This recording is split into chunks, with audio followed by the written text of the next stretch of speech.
hustle on a mission. Grinding for that spot, a brand new pot to piss in. Trying to school my partners, I don't think they pay attention. Sticking to my vision, on the road to the riches. Every single day, I'm a hustle on a mission. Trying to get 100 M's, nigga, I ain't kidding. I'm on a mission, 24/7, 365, until I reach the heavens.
That Homie TV, hustlers on a mission every motherfucking day. Dividendsapparel.com under construction. We will be back soon. Real nigga reactions. We in a lit house, whatever you do, make sure you keep the light within you shining bright. You feel me? I am Capital, Mr. Create a positive impact today and later. Fuck them haters. Get your paper straight like that. You feel me? Never forget, real niggas do what they want to do. Bitch niggas do what they can. Hoe ass niggas gonna talk about it and fuck niggas gonna hate regardless. I promise you that, nigga. So do your shit to the fullest. And we were doing random reactions. Look at this. I did see something about this shit right here. Said dad turns on his own son. Taught him the game and then snitched. That's crazy, dog. I don't get it. Yo, lock in, lock in, lock in. I probably should have changed that too. But we in this bit was good. Hustlers on a mission every day. It's real nigga shit. Real niggas only. You know what I'm saying? Real nigga shit only. Yeah, man. Get to it.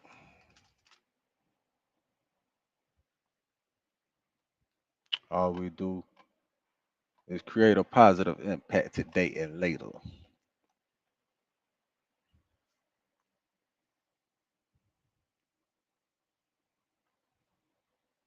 Yeah, yeah, yeah. What the other one was that though? I need to what's up? What's up? All we do is create a positive impact today and later around this bitch. You feel me? What we getting into? I'm probably finna get on the game in a minute before I do that. Charge up this other controller. I don't know, man. I just feel like checking in the world. I be in my bubble. You feel me? I be in my own bubble. I be in my bubble. I'm trying to get up out that bitch sometime. You feel me? Sometimes you gotta get up out that bitch. And they keep bringing this bullshit up, bro. I hate when they do that. I'm gonna just tell them okay, cause they some hoes. I already know what they be doing. They be blocking, and I know why they blocking though. I know exactly why they blocking. Ever since I made that post, bro, they been on some hoe shit. You know what I'm saying? They know a nigga ain't even trying to go through all that extra shit, the motherfucking prove shit to them and shit. They pull that shit up as soon as I unplug my keyboard to that bitch. I don't give a fuck. They know I'm gonna finna type that shit so they can approve my shit, but they always approve my shit. Fuck them niggas. Say my shit ain't approved, they ain't approve my shit when I type the motherfucking explanation to that bitch. Why the fuck I gotta explain shit to y'all puss ass niggas? This fake ass shit y'all got going on. I know y'all watching. Of course they watching. We got all the fucking cameras on us. We put the cameras.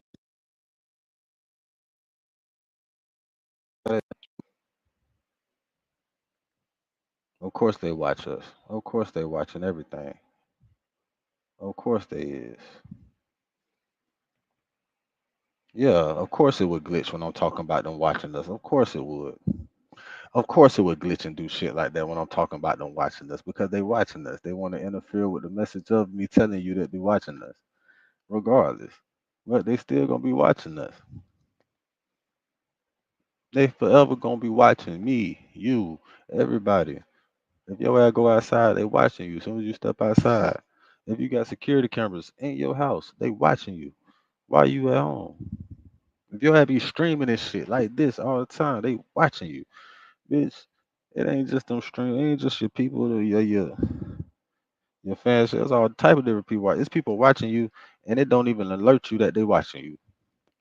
Right now, I ain't got no viewers and none of these bitches, but they watching. I know it's two people watching. It just ain't showing that they watching. For real, man. I just started this bitch. 7 motherfuckers loaded up to watch me without them saying shit. Just to be watching shit. Don't want to help a nigga shit at all. They gonna watch a nigga because they ain't trying to help shit. But anyway, let's get to the real nigga shit, man. We gonna take a shot for some all the real niggas that lost their life in the street. What the fuck was that shit? Said 200 Hoovers. What? Oh, a Boosie dead. What? Did this nigga say that? What?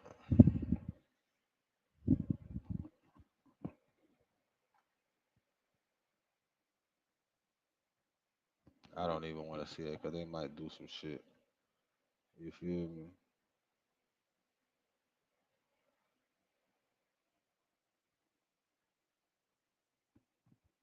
Oh, Karuchi with Dion? Hell no, I never knew that.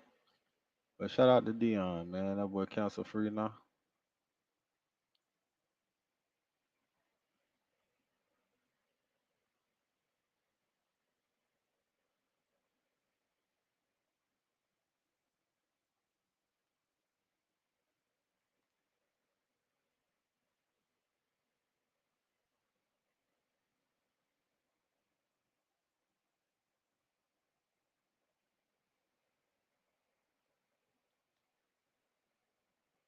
Man, that nigga tripping.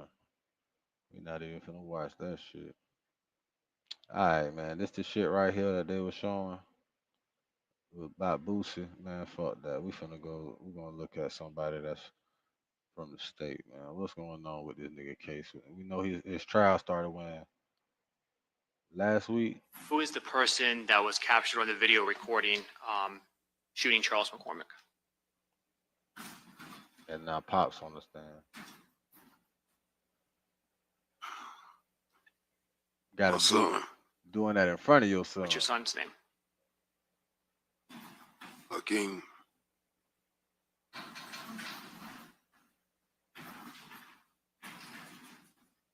Mr. Robinson, do you see your son Hakeem Robinson in the courtroom here today?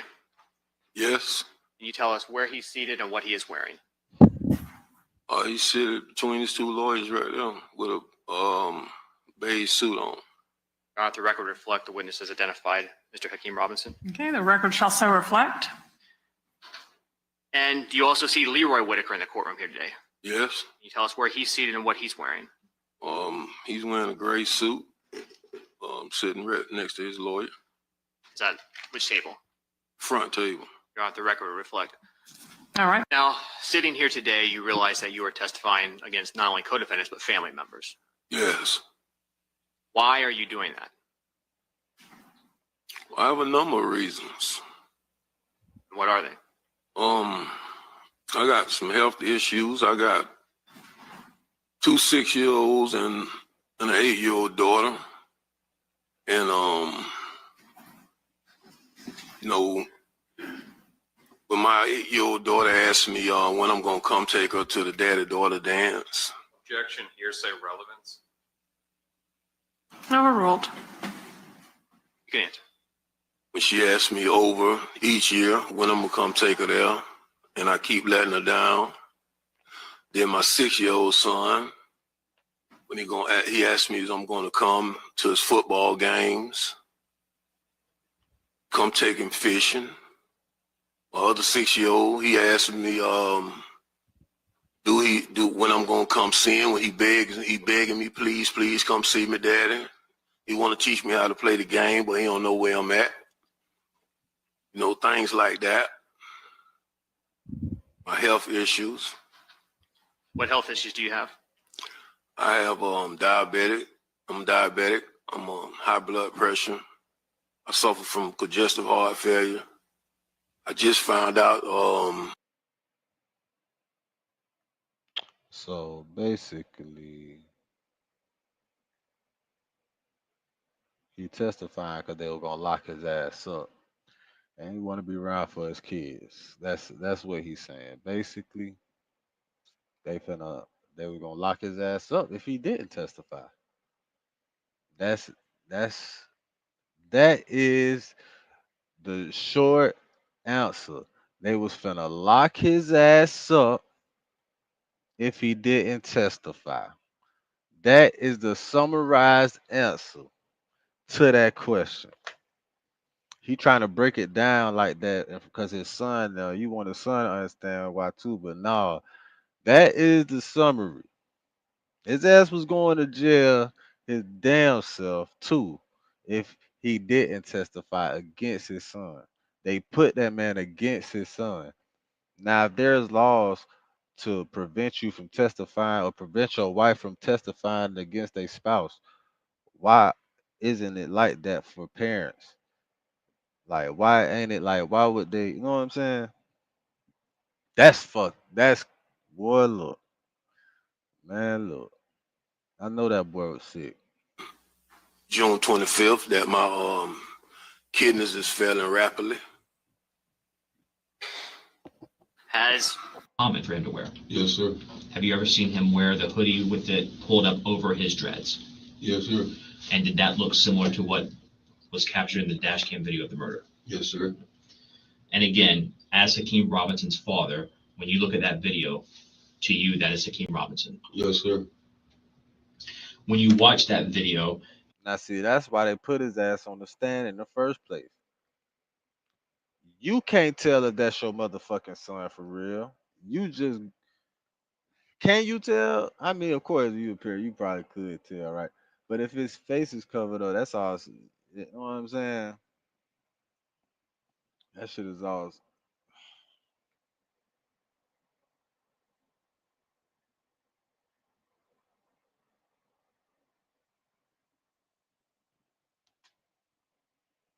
Hey, man.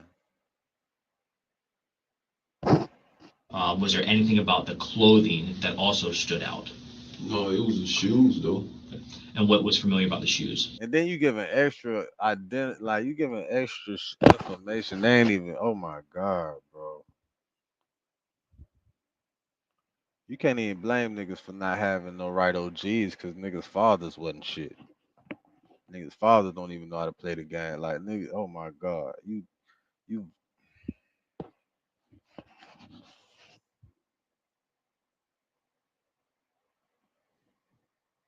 It ain't nowhere in the world my daddy would have did no shit like that. Ain't nowhere in the world my daddy would have did no shit like that. My what?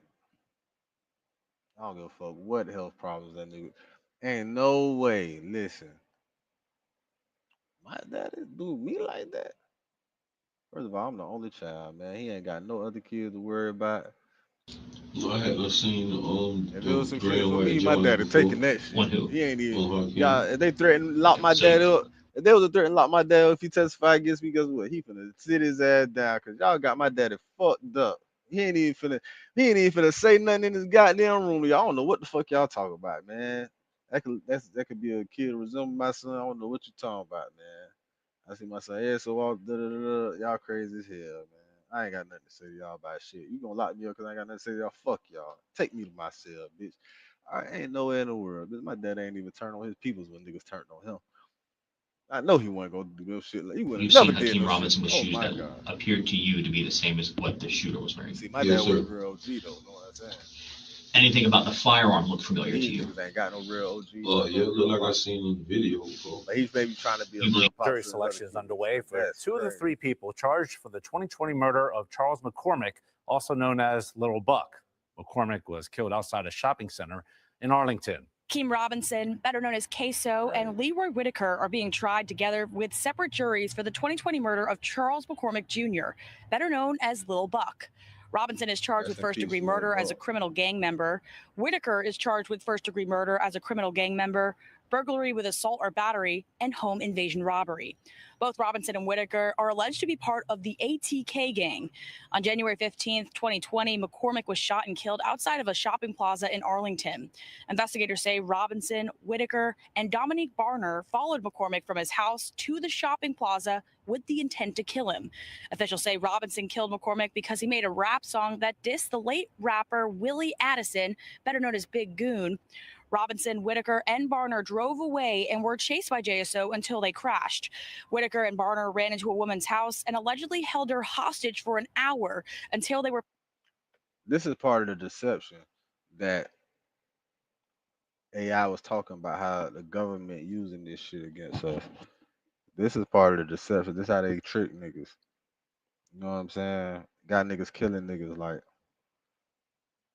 but that's what it was saying.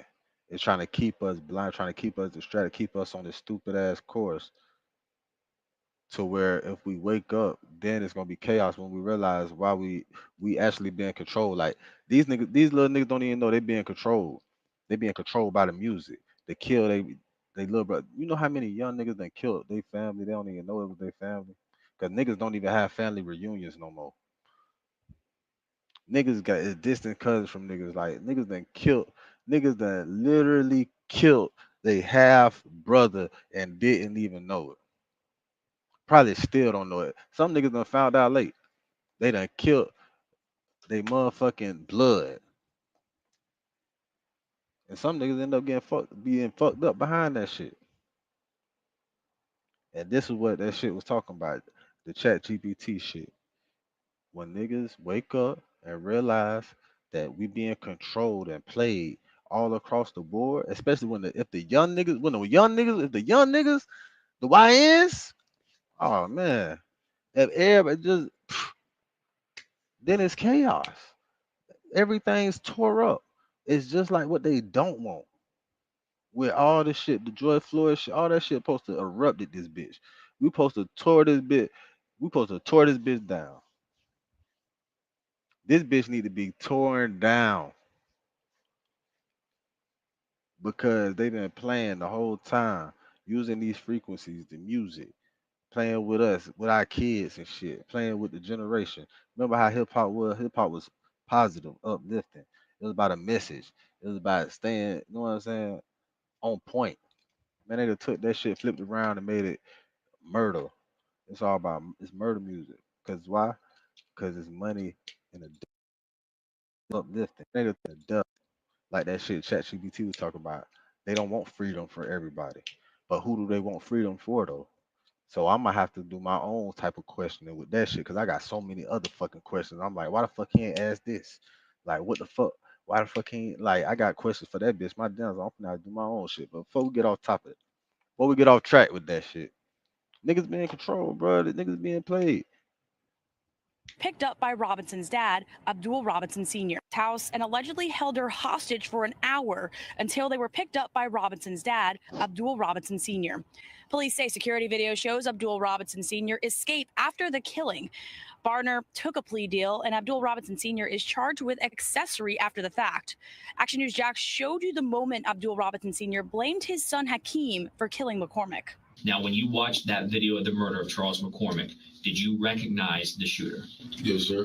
Who was the shooter in that video? Hakeem Rose. That nigga was running with him and hopping the gate with him. Abdul Robinson Sr. is expected to testify against his son during the trial, and also charged with first-degree murder is Abdul Robinson Jr. He, however, is going to be tried separately. Well, my daddy would. But I feel like the problem with you is you that wouldn't even show you're up so to pick fucked me up. up I wouldn't even mentally call my over daddy to do not no just shit her like that. doing this to you, but then also the shit with the kid. Like the fact that you're bringing up your kid and how much you miss your kid just as much as you're bringing up, or more than you're bringing up, the fact that you've had this devastating blow dealt to your career, to me is kind of a testament to who you are as a person. Because you know, there are a lot of guys who would be able to not see their kid and not have it be the worst thing in the world for them. I know I'm not that kind of person, and you could definitely tell that you're not that kind of person. My issue, my testament to not, and you cannot believe she doing this to me, because like I said, you don't know me, bro. This girl, if anybody know I don't deserve this shit, it's her, bro. It's her. She know this. She know I'm not this type of man, bro. She know this. Man, she don't give a fuck, bro. It's her, bro. Notice. Man, she don't nigga is, but you could little bro like that, like goddamn, you had to find you just found out. You just found out. You'll be all right, my boy. You'll be all right. You'll be all right, my boy. Don't trip, my boy. Don't trip, especially on camera, my boy. Don't do that. Fuck that. That's the worst thing you can do. You showing too much emotion. Man, listen. Switch the subject. What we doing tonight? Where we going? We going around some business. You both be like, yeah. Y'all know how these hoes is, man. You really supposed to say like, yeah, man. You know how these hoes is. But what we doing tonight? Let's switch the subject, man. We getting some more. I got a couple more business I'm finna pull up on. I ain't worried about that. I made 4 more new jets tonight. They can say some stupid shit like that. Like, bro, they don't give a fuck. Cause you know this bitch watching. Now she's like, now she feel like, you know what I'm saying? She got the upper hand on you, bro. Bitch, yeah, we know it's her, bro. It's always them, bro. Bitch, don't get on the mud. Don't get in front of that camera crying about that shit, boy. That's the worst thing your ass could do. Don't get your ass in front of that camera crying, boy. Don't get your ass in front of that bitch on the verge of tears. Hell no. Don't do none of that shit. That shit ain't. Don't do none of that shit. I don't even want to hear the rest. But look what you got. Look what you had. Look what you chose, nigga. That's a natural redhead too. Oh yeah, man. You sleep. You sleep. I know how she got you too. She got your sleep ass. Man, that wasn't never yours. The whole time it wasn't yours.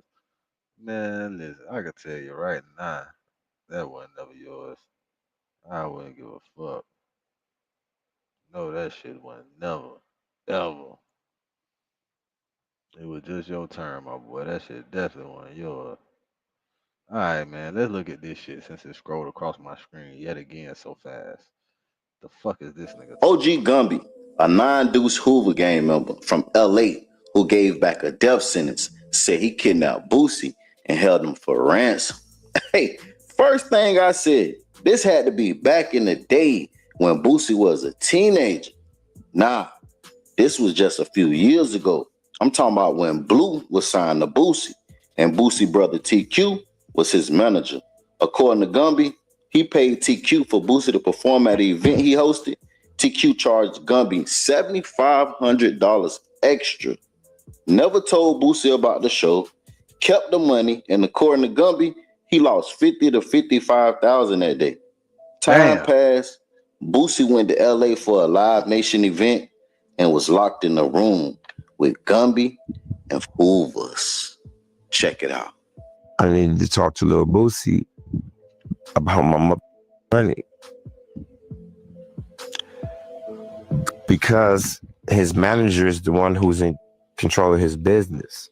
Now, the whole while I'm looking for him in the parking lot, I don't know this nigga, his mother Instagram going off. Lil Boosie, he going off over. Like, he want his back end. He, like, I had to ask somebody, what the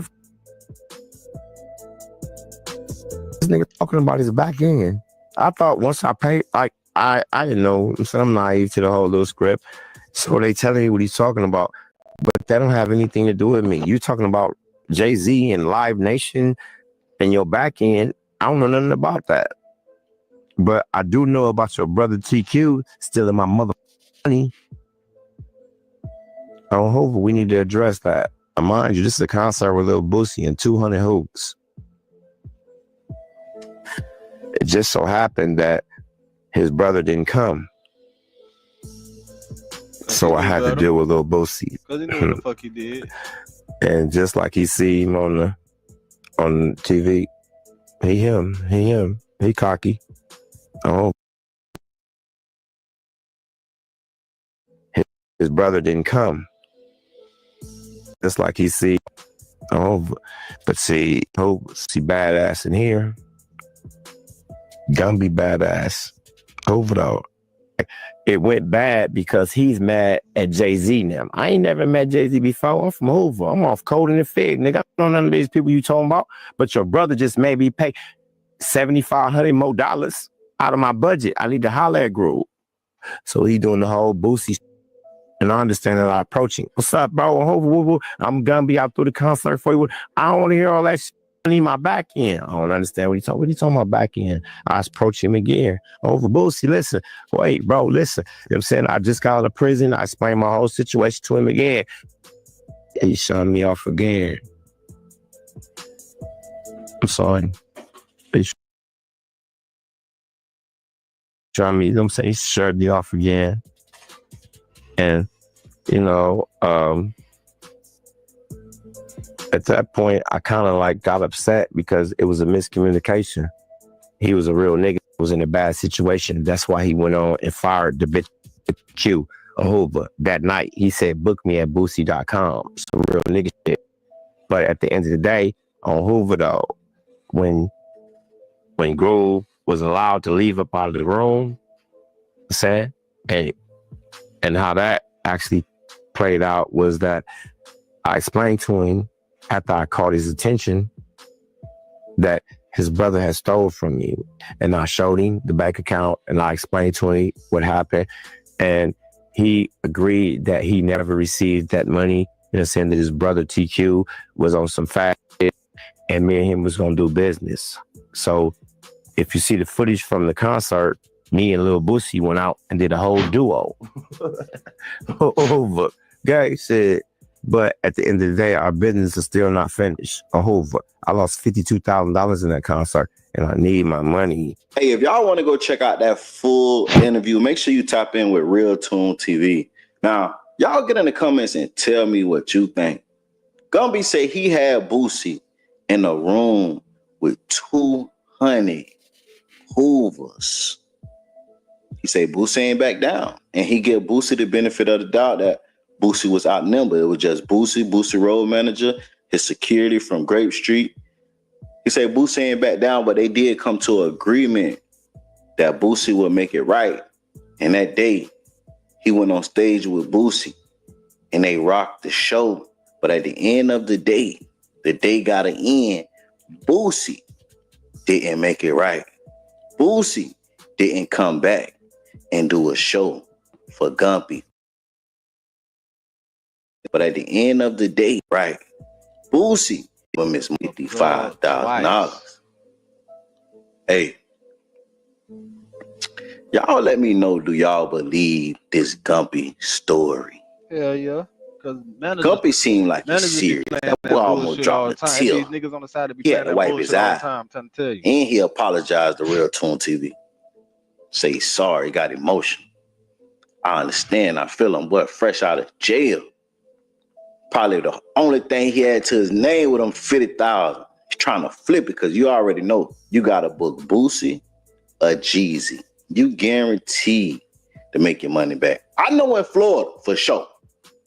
In Florida for sure, if you got 30 to 40,000, 50,000, and you trying to flip that ASAP, book Boosie or Jeezy, you're gonna sell out every time.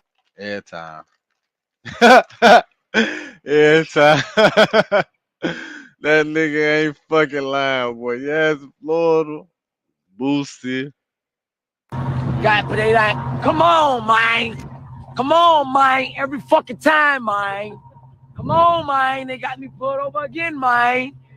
What's your name is?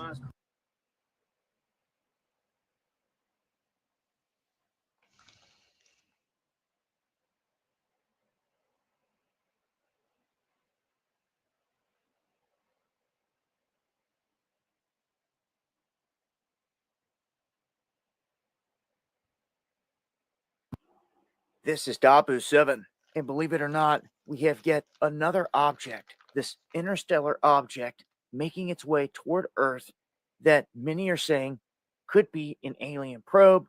It could have life, a bunch of different theories surrounding this, but an official report put out, and it's making headlines because, if you recall, the very first interstellar object that came through our neck of the woods was dubbed Oumuamua. That means scout, which is something that you send out in front of the larger army to scout things out before they arrive. This is now the third object, and Oumuamua was long, it was metallic in nature, and it lifted up out of here, picked up speed, and took off out of here when it passed Earth. They don't deny none of this. It's all out there in the open. Now this new object making its way in, dubbed Atlas. They're saying it could potentially be a comet, but seeing where it came from in its trajectory, it's very peculiar. And they're saying that it is not following the line of any other comet, so to speak, if it was going to be a comet, that it starts to fall in line with dropping into the area out of an unknown place. They don't know if it will be hostile. They don't know if it'll be peaceful, none of these things, but this is Dabu7, and believe it or not, we have yet another object, this interstellar object, making its way toward Earth that many are saying could be an alien probe. It could have life, a bunch of different theories surrounding this, but an official report put out, and it's making headlines because, if you recall, the very first interstellar object that came through our neck of the woods was dubbed Oumuamua. That means scout, which is something that you send out in front of the larger army to scout things out before they arrive. This is now the third object, and Oumuamua was long, it was metallic in nature, and it lifted up out of here, picked up speed, and took off out of here when it passed Earth. They don't deny none of this. It's all out there in the open. Now this new object making its way in, dubbed Atlas. They're saying it could potentially be a comet, but seeing where it came from in its trajectory, it's very peculiar. And they're saying that it is not following the line of any other comet, so to speak, if it was going to be a comet, that it starts to fall in line with dropping into the area out of an unknown place.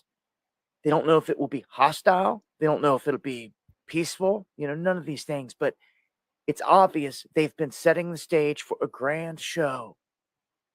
Blue beam, alien invasion, the whole works. Something big is in the offing. And with stories like this continuing to drop, it seems like it's inching closer and closer. Now, I've tracked objects like Comet Elenin, Ison, all those throughout all these years. All kinds of different comets, the Kachinas, people say, potentially in the sky. I've never seen one look like this in the imaging, where it has all of these different colors like this. Never. All we've ever seen is it look like this down here in the bottom right on the black and white images. And when it gets close enough, the comets, so to speak, you could make out the tail off the comets, and you can see these from your own backyard with the telescope once they get close enough. This object is going to come right down near Earth to make, I guess, an observance, but when it makes its closest approach, it will be hiding behind the sun. We will not be able to see it. It will strategically and literally be parked behind the sun when it's at its closest approach. So very odd with all the characteristics here. They're expecting this to show up here later this year. It's moving at an enormous amount of speed, more than 130 miles per hour. This is moving faster than any other object they've clocked coming in this way. At this point, they're saying, dubbed 3I/Atlas. This is the new, as they call it, interstellar entity that is heading this way. Join me for the live streams where I talk about this in greater detail, going live Monday, Wednesday, and Friday, 9 p.m. Eastern, right here on Dabu 7. Eyes to the skies.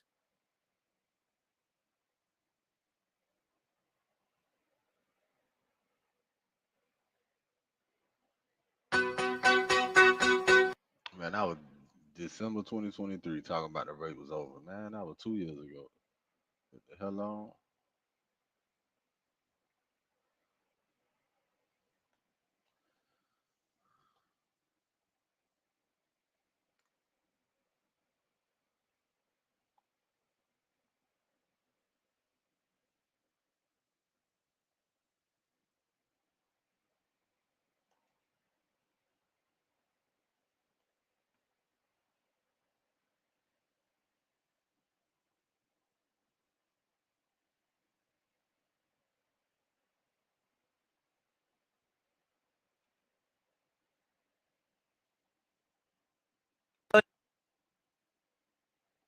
Now, like, the only time I really boast is when I feel like somebody's kind of like trying to sun me, you know? Trying to play you. If But that's a good situation because, like, I remember when All Def was doing For the First Time, it was a lot of that BuzzFeed type content where it's like, my dish is better than yours, and it doesn't matter because, like, no matter how I was sorry, I was trying to keep talking even though I had nothing to say. Sorry, your titties just completely popped out. I had to keep talking to keep the camera on me. Sorry, guys. They didn't fully come out. I'm just saying it was like that was like some movie shit where the zipper bust open and I'm just like in the middle of a sentence, and obviously the fans want me to go ooga ooga.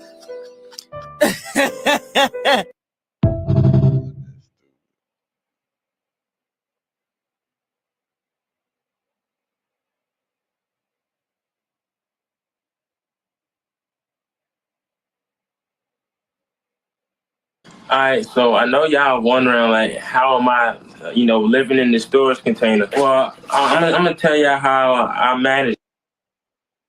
Ain't nobody wondering about that shit. You make that shit happen when you got to. You know, we niggas. Now you letting the other people know that we'll never even have to worry about that shit. They don't want to be wondering how the fuck you make some shit happen. Niggas know. Make the shit happen because you got to, my boy. You gotta tell niggas. You had to figure some shit out. You had to figure some shit out and you got it done, my boy. Hey, man, keep it going. Build off that. Get better. You know what I'm saying? Progress. You know what I'm saying? Elevate. You know what I'm saying? Put yourself in position.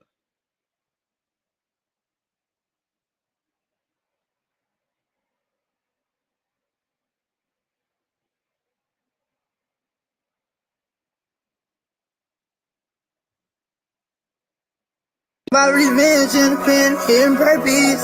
Let go that man again, giving people herpes. Hey, little puss ass bitch, I don't give a damn who you fucking on, ho. You forever my bitch, you forever my little shit. I spit on your face while you sucking my dick, little nasty bitch, I'll mark you. Wherever you trying to go, you can't get past me. My dick in your butt, you forever my slut, you nasty. Wherever you go, wherever you with, I go. Wherever you go, wherever you with, you know. How the hell you gonna leave me dripping for a slime? So you telling me you dipping for a slime? Time for to be so run down. My name on your face is probably covered up now. Guess you the next nigga, bitch. You drinking bread dick, you probably carry some shit. At the Grand Casino like a Gilbino. Smoking dirt, but I'm clean though. I don't know we all. Beefing with my demon, we argue for hours. Not enough pink meat and HKA when I send a stupid flower. Ooh, you should've never went to Michigan. Dumbass probably wouldn't be in this predicament. Thinking about revenge and feeling purpose. Let go that man again, giving people purpose.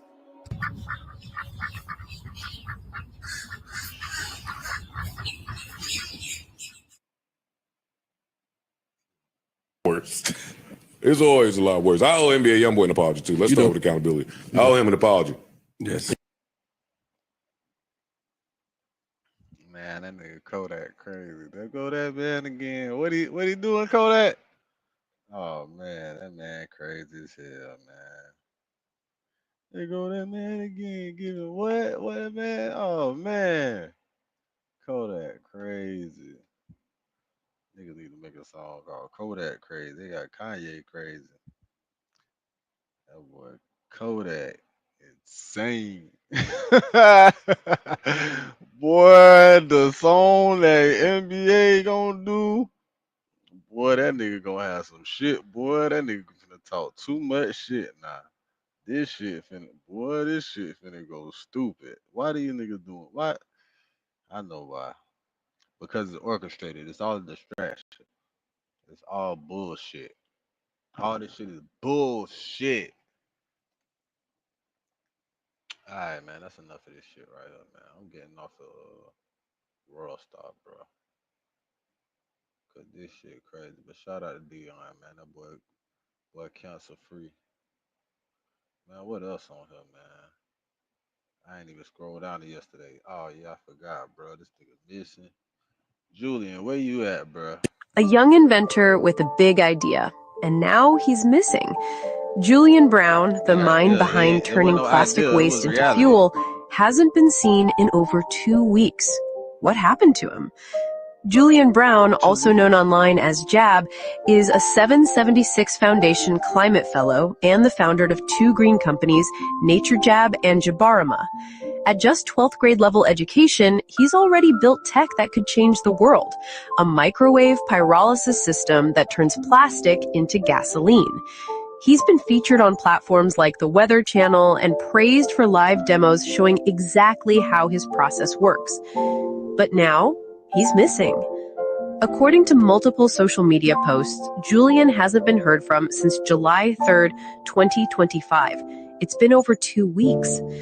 Friends, followers, and fellow activists are worried, especially after he previously posted about safety concerns. Activist Nikki the God said Julian had rejected help from grassroots organizations, and now a white podcaster is allegedly speaking about him in the past tense, as if something terrible has already happened. On Facebook, people like Mark Miller and Matt Eaches are calling attention to the case. Miller said Julian had a, quote, mental breakdown before disappearing, but emphasized, this is not a joke. This man turned plastic into gasoline. Others have pointed out a disturbing pattern. He's not the first Black inventor working on alternative energy to vanish.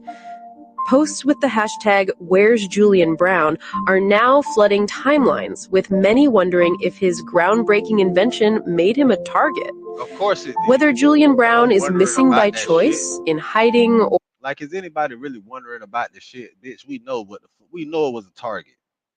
He was telling y'all he was a target. He told y'all how these motherfuckers was following over him with helicopters. How weird shit was happening to his car. His tire just about to, he caught a flat tire. That shit was about to roll off. Man, you know why? Nigga had some innovative shit. He was finna change the world for the better. And the motherfuckers don't want a nigga to do none of that shit. They don't want a nigga to do that shit. You know that's $1 trillion. You know that's $1 trillion in like industry. That would have been $1 trillion invention. expanded, and then it would have unpolluted the fucking ocean.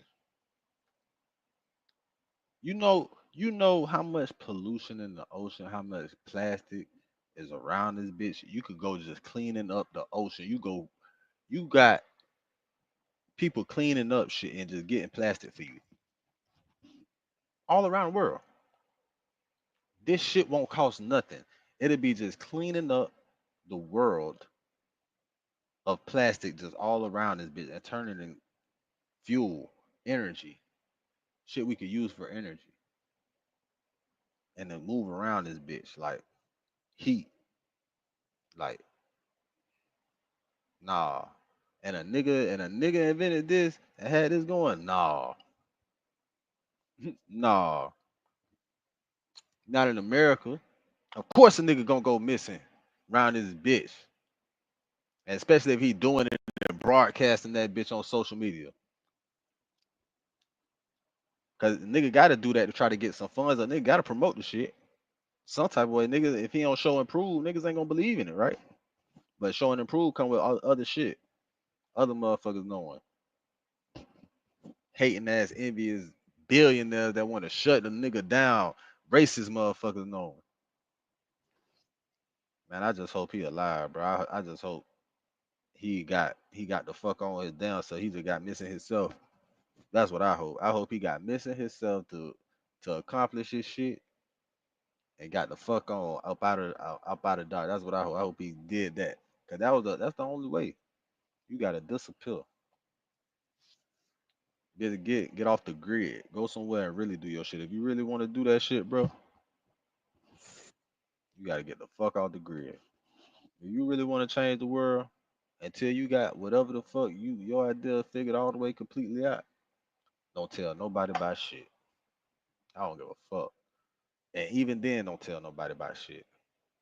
Put somebody else in the face of it, especially if you're a nigga. Put a white face in front of that bitch. I promise you. Put a white face in front of it first. Put them in danger first. Because at the end of the day, the government still want to be in control. It don't matter because you a nigga. Of course, they're gonna try to work with it. They're gonna try to work with the other people though. But you, they're gonna take that shit from you. They're gonna kill your ass. They're gonna get you missing, just like little buddy right now. But I hope he got missing first. I hope because he's smarter than that. You can know he's smarter than that. So I hope he got the fuck missing first and shut shit down and doing that shit like under the radar, off the grid type shit. Cause ain't no fucking way. Talking about many people speculate that his invention could have something to do. No, it definitely have something to do with it, bitch. When you were just a nigga out here doing nothing with your life, man, you ain't gotta worry about shit. But when you out here motherfucking progressing, being innovative, being, you know what I'm saying, using your brain out this bitch to get yourself some money, man, hell no, bro. They don't want to see a nigga progressing like this nigga was finna progress. This nigga was finna be the richest nigga in the motherfucking world, bro. In the motherfucking world. This nigga with that shit had the potential to be the richest nigga in the world within 5 years. Within 5 fucking years, nigga. He could have been the richest nigga. Nigga, that's dope. That's like dope. Nigga, all this fucking pollution and plastic around this bitch, you could just go clean up the world for free. Bitches will pay people to clean this shit up. You could have a whole company industry clean that shit up. You get all the plastic, they pay you to clean up all that bullshit. And guess what? You take all this dope, not all your plastic is dope. You take all that dope and you cook it up and you gonna make some crack with it. You gonna make gasoline out of plastic, nigga. That's cooking. That's crack. That's cooking crack. That's that ain't even cooking crack. That's like cooking dirt into crack, nigga. That's like turning mud into crack. You can have a whole industry clean up the world, and then all the shit, all everything that you cleaned up, the plastic from this world, that the government that gave you a check, millions of dollars to clean up the whole country. Now you got 500 million pounds of plastic, and your ass can make 1 billion gallons, gallons of gasoline. 1 billion gallons of gasoline, and you can sell them bitches for what? You can sell $2 a gallon out this bitch right now. That shit, and that shit, your car gonna run like what? $2 a gallon. Them bitches mark that bitch up $3. You still motherfucker boom. You can do 150. You do plug. Fuck it. $1. I'm gonna just get I'm gonna just make $1 billion right quick off 1 billion gallons of gas off of plastic, and have everybody else mark it up. Bitch, that's $1 trillion industry. And then that shit gonna be continuous. You know how many fucking islands of plastic it is in the fucking ocean and shit around this bitch? That'll be helping the sea life. That'll help out the whole like the whole environment. You talking about going green? Man, this nigga was finna be the richest man in the world, and they knew that shit. It ain't no way, nigga was gonna maximize the hell out that bitch. You had the potential to be top 3 in the world, bro. Ain't nobody finna have that shit. No, well, goddamn well. Goddamn well them people in America weren't finna have no nigga like that. Boy, they weren't finna let no nigga like that progress and prosper around this bitch. Not in the nah, bro. I hope he got missing his damn self. I really hope he motherfucking got missing himself and he ain't letting them people get to him. Or something worse, his invention made him a target. Whether Julian Brown is missing by choice, in hiding, or something worse, his disappearance has sparked serious questions about how we protect and support young Black innovators. If you have any information, please contact local authorities. And if you haven't heard of Julian Brown before now, look him up. This is someone who was trying to change the world. All right, listen, everybody. I can't go into too much detail, but there is some very, very odd stuff going on. I'm certainly under attack right now in many different ways, and I just want everybody to know to just kind of have your eyes open. And I have my eyes open, but there's a lot going on. So I'm still working. I'm still building. Nothing's gonna stop that. But I'm just telling you guys right now, be on the lookout because I'm under attack. I just finished running my plastic to fuel reactor behind me here. Let's see some of the fuel I got out, yeah? Look at that. That's from plastic. Oil. Gasoline. Plastic. Empty. Barely anything left in there. Not enough to start it on its own, all right? So plastiline, gasoline made from plastic. Let's go ahead, put it in. All right. There we go. It's in. There we go. And I'll put this on full choke. Pull it a couple times. If it doesn't start, we'll just take it off choke, maybe half choke, run it. Let's see. Let's see.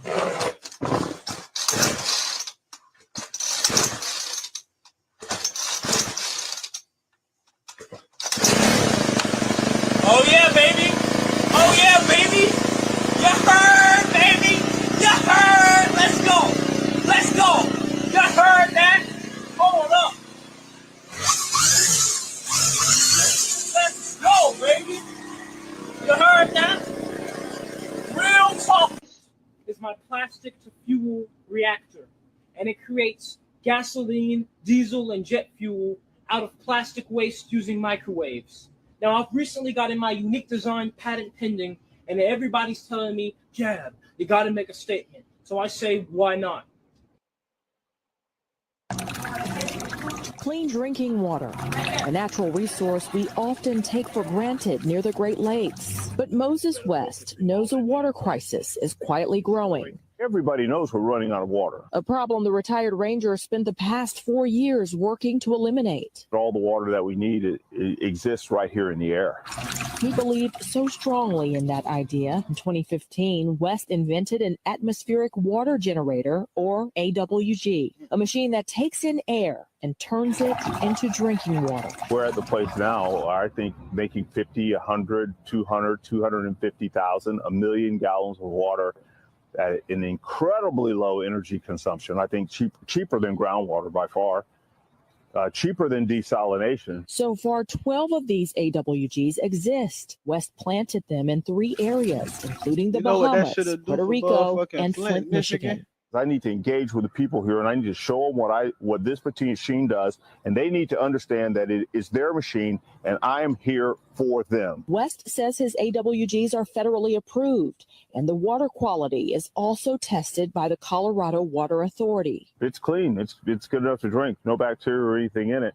And the reason that we go through the filtration process, so as soon as you turn it on, it starts making water. You may be wondering how these atmospheric generators are tied to Wisconsin. Most of West AWG clean drinking water, a natural resource we often take for granted near the Great Lakes. But Moses West knows a water crisis is quietly growing.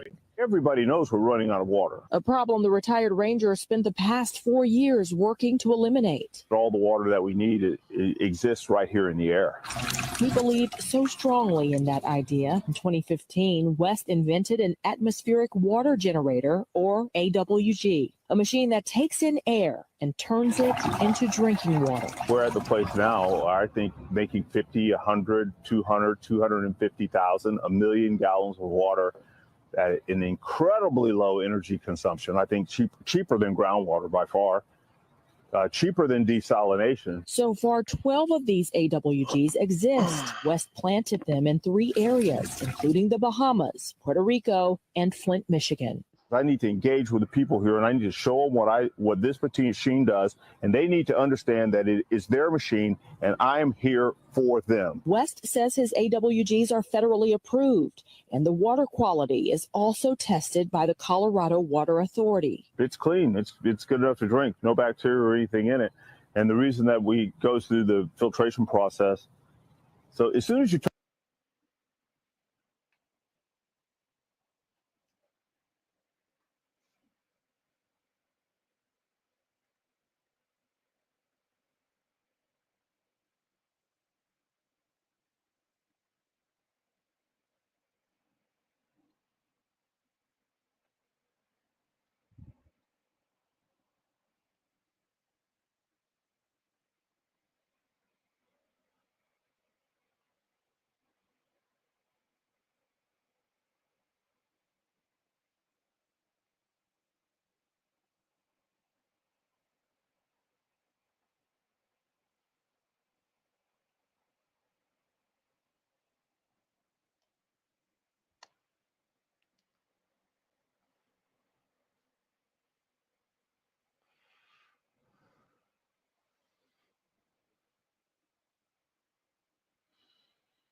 So in today's video, I want to highlight Steven Jackson and Matt Barnes getting into a little online altercation with Corey Holcomb's 5150 show co-host. I'm pretty sure a lot of you guys know Craig Smith. He is a comedian over there. He's definitely one that's raw and unfiltered, man. If you watch the Corey Holcomb 5150 show, I'm pretty sure a lot of you know what I'm talking about, right? So if you guys don't know who Craig Smith is, man, let me give you a quick rundown. Craig Smith is well known for being on All Def's show, Roast Me, being named Roast King for his quick and humorous roast, said by the members of the show. Besides the Roast Me show, he has also appeared on other series such as Bad News and one of All Def's secondary channels, All Def Stand Up. He uploads a series titled Craig Facts Podcast, where he discusses real life topics. He also uploads small roast videos and vlogs. So yeah, man, he got the title called Roast King. And yeah, I can't show those videos, but they're out there if you guys want to go search it up and look up Craig Facts Roast. So the reason why I want to show you guys that is because Craig Smith put a video out on his Instagram page that I would like to highlight, because he was roasting Steven Jackson and Matt Barnes' All the Smoke podcast, for having Vernon Maxwell on the show. And I would like to highlight Craig Smith roasting Steven Jackson and Matt Barnes. They got those guys in their feelings, man. So let's check out the clip right here. Love Vernon Maxwell, but all that crazy shit he was doing because he was high on cocaine. Motherfuckers act like Vernon Maxwell was just this savage ass nigga. No, that's a quarter ounce of dope that had him in the audience beating up on fans. Nigga, that wasn't Vernon for real. Vernon is a quiet, humble nigga, but that cocaine. Niggas act like Vernon Maxwell was like a trained killer. No, nigga, that's cocaine. It shows how square some of these NBA cats are, because they smoking weed on the show with a nigga that used to be a dope fiend, and they feel like they doing some great shit. All the smoke, I love y'all. Let Vernon smoke. I bet your life change. Go in your body, because it really ain't all the smoke if Vernon can't smoke what he want to smoke. Come on, let Vernon smoke. Yeah, that's some of the smoke. I bet you that room be empty. Vernon starts smoking. Ain't gonna be a cameraman in the room. Everybody clearing out. It really ain't all the smoke until we see Vernon smoke. What Vernon want to smoke? Fire, Vernon. So y'all got to change the name of the show to Some of the Smoke. Well, that's the video right there, right? And then Stack 5 got in the comment section. He was like, yo, FYI, his daughter just passed. The fan was talking about his daughter. That's why he went in the stands. Clout chasing and attention is the most addictive drug.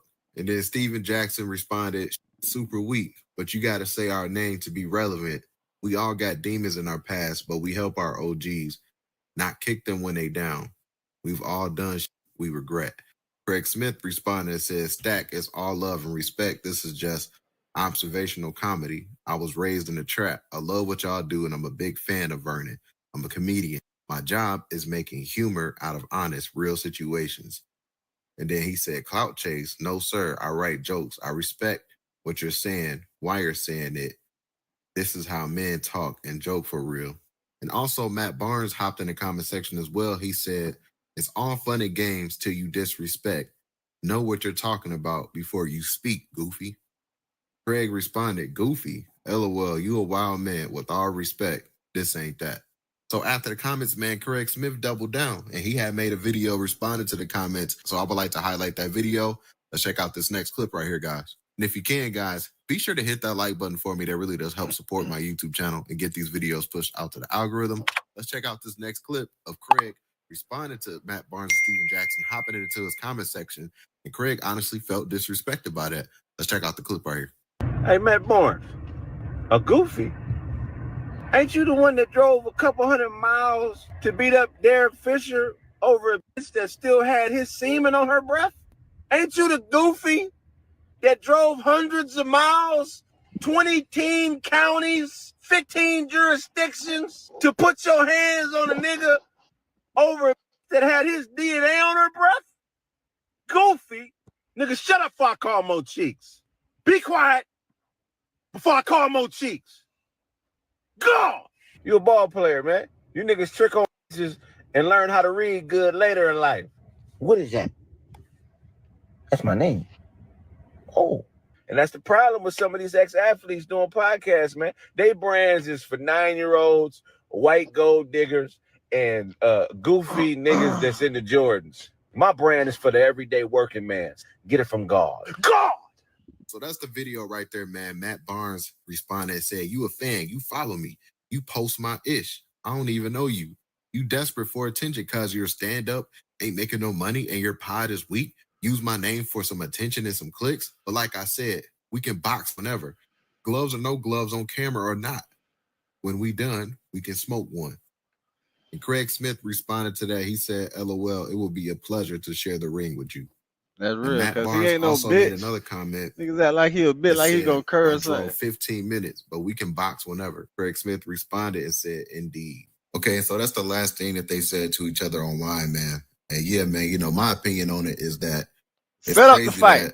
that Steven Jackson is acting that way. Because remember, Steven Jackson had Set an up the issue fight. with Mike Epps. Apologize. What's the white boy name? Fuck that. Kai, set up the fight. These is niggas. Set up the fight. Do that shit with some real. Do that shit with some nigga. Kai, you do a boxing match. One of y'all, AMP, y'all do a boxing match. Fuck it. I set it up, bitch. Homie, do it right here, man. Fuck it. I was a nigga riding around in the hood with the gloves anyway for them niggas started that shit in my city anyway. We could do it right here. Home Mink TV. You feel me? You know what I'm saying? The home boxing league. You know what I'm saying? We gonna find a home gym somewhere around this bitch. Y'all put the gloves on. Hell yeah, we gonna make some money out of this shit. I see some money. This is them niggas.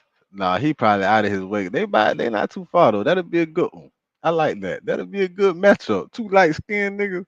I don't think we had a good two light skinned niggas fight in a minute. Nah, that wasn't a good fight. But this will be a good one. I just thought about one, but that wasn't a good fight. I was thinking about that last one I just seen, but that wasn't a good one. But this one right here, this might be the one. That'd be entertaining. That'd be entertaining, boy. That nigga hot. That nigga said we can put a glove whenever you ready. What? It'd be a pleasure. I would love to knock your bitch ass out. Nigga think this nigga must not know who I am. This nigga played basketball, so he don't know who I. Man, let's get in the ring. Please, let's set. Can we get some money on? Like, yeah, we finna get some. I need some money. Hell yeah. Let's get some money behind this shit. What? You must think Craig. You must think Craig a bitch. You must think Craig ain't nothing or something. I don't know. I don't know. Maybe he got some skill. Maybe I don't know, man. Maybe Matt Barnes was a boxer or something too. Who knows? Who y'all got? Who y'all Guys into got? Shannon Craig Sharp Facts, over some jokes, Corey right? Holcomb partner. And Steven Jackson was like, "Oh well, it must be some truth to it because why does Shannon Sharp get all sensitive being called gay? And everybody should be able to joke on each other. You're a comedian, right?" So he was standing up for Mike Epps being a comic, telling a joke, and that Shannon Sharp shouldn't have got upset. And Mike Epps was trying to make peace of the situation, like, "No, I'm Mike Epps. Hey, my words hurt is different than somebody else, like a Chucky Ducky saying a joke. I'm Mike Epps." And Steven Jackson got pissed off. "Oh, no. I'm pretty sure a lot of y'all remember that clip because we covered it on this YouTube channel. Let's roll that clip right here.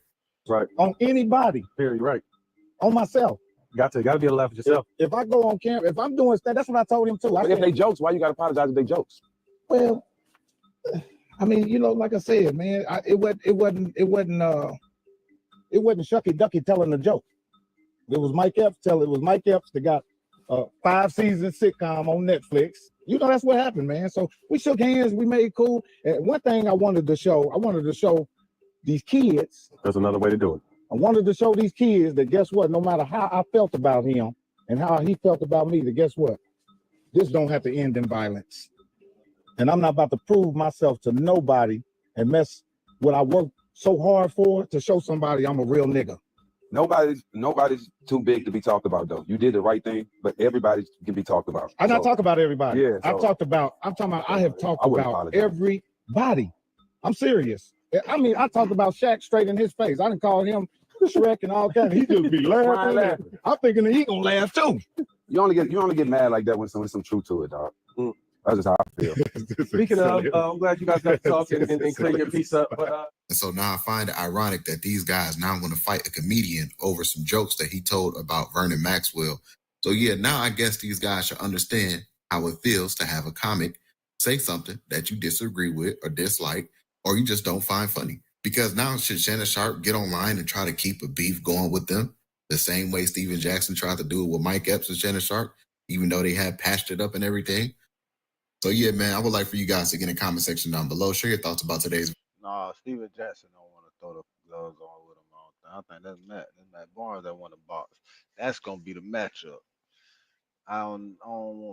We don't want Steven. We don't want Steven. We seen with Steven what the fuck. We got footage of Steven when he was on the court.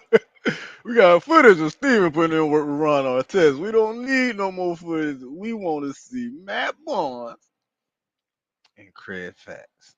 I want to see that matchup. I like Craig. I ain't gonna front because one thing about it, man, funny niggas gotta scrap because we funny. If it's a funny nigga, he keep being funny. That nigga know how to fight. Trust me, I know because I'm one of them. I know how to fight, but I don't give a fuck. I say all type of off the wall shit. I say shit I know you ain't gonna like, bitch. And I dare you to motherfucking act like you gonna get mad, like you wanna do something. Fuck nigga. Anyway. And I always say it to a bitch. I love to say it to a bitch. They, I don't give a fuck about it. Nigga come up to me, ask me what I said. Oh, I said you a bitch ass nigga that pissed in the bed till you was 11. Shit like that. Don't be mad, bitch, because your motherfucking sister told me. I said all stupid kind of shit. For real. I'm piss a bitch off. I make a bitch want to fight. I make a bitch want to do something to me. 'Cause I don't give a fuck. Yeah, that was my problem back then. It's still my problem now. But I don't give a fuck.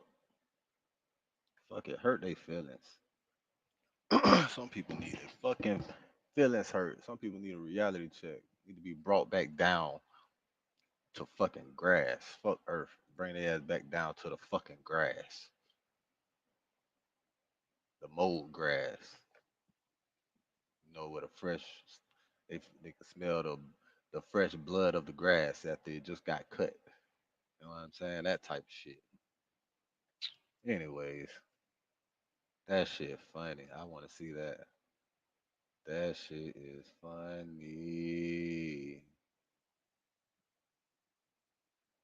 What? G Herbo wants to hurt academics for saying, man, G Herbo was just Academics is currently involved in some huge drama with G Herbo and other Chicago artists. This week particularly, there's been a considerable amount of Academics hate going around. I don't know if it's something that's in the water, but a lot of people called out Academics this week. G Herbo, another Chicago artist called Prince Dre. You even had Jaguar Wright call out Academics.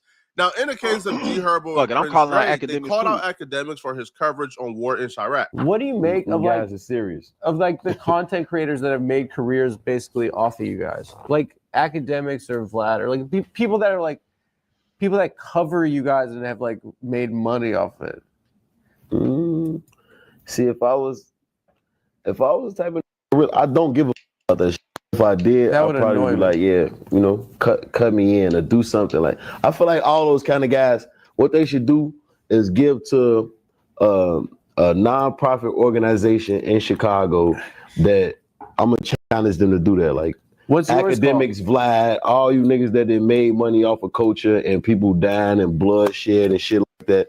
Go donate 20,000 or 50,000 to a nonprofit organization that focus on just the betterment of kids. That's my opinion, personal opinion. Betterment of kids. Do it He's capital. away. Create a Yeah. positive impact today. And- Like, and, What do you know, make of? and see, that's some real nigga shit. See, I'm gonna say this again. Libras is one of the realest niggas around, bro. I don't know why. But that's some real nigga shit, bro. That is some real nigga shit right there. Create a positive impact today or later. Donate that motherfucking money that y'all got for promoting and all this bullshit out here to these kids, covering this bullshit, making all this money off of the blood. Like he said, the bloodshed, the death, and incarceration of niggas and artists. Yeah, man. And donate that money to the betterment of kids. That is a great idea. I challenge them niggas. Y'all got a challenge from G Herbo to motherfucking donate some of that motherfucking money to the betterment of kids in Chicago. Specifically from G Herbo. I fuck with that. The betterment of kids. That's what my nonprofit gonna be. Capital organization though. Create a positive impact today and later.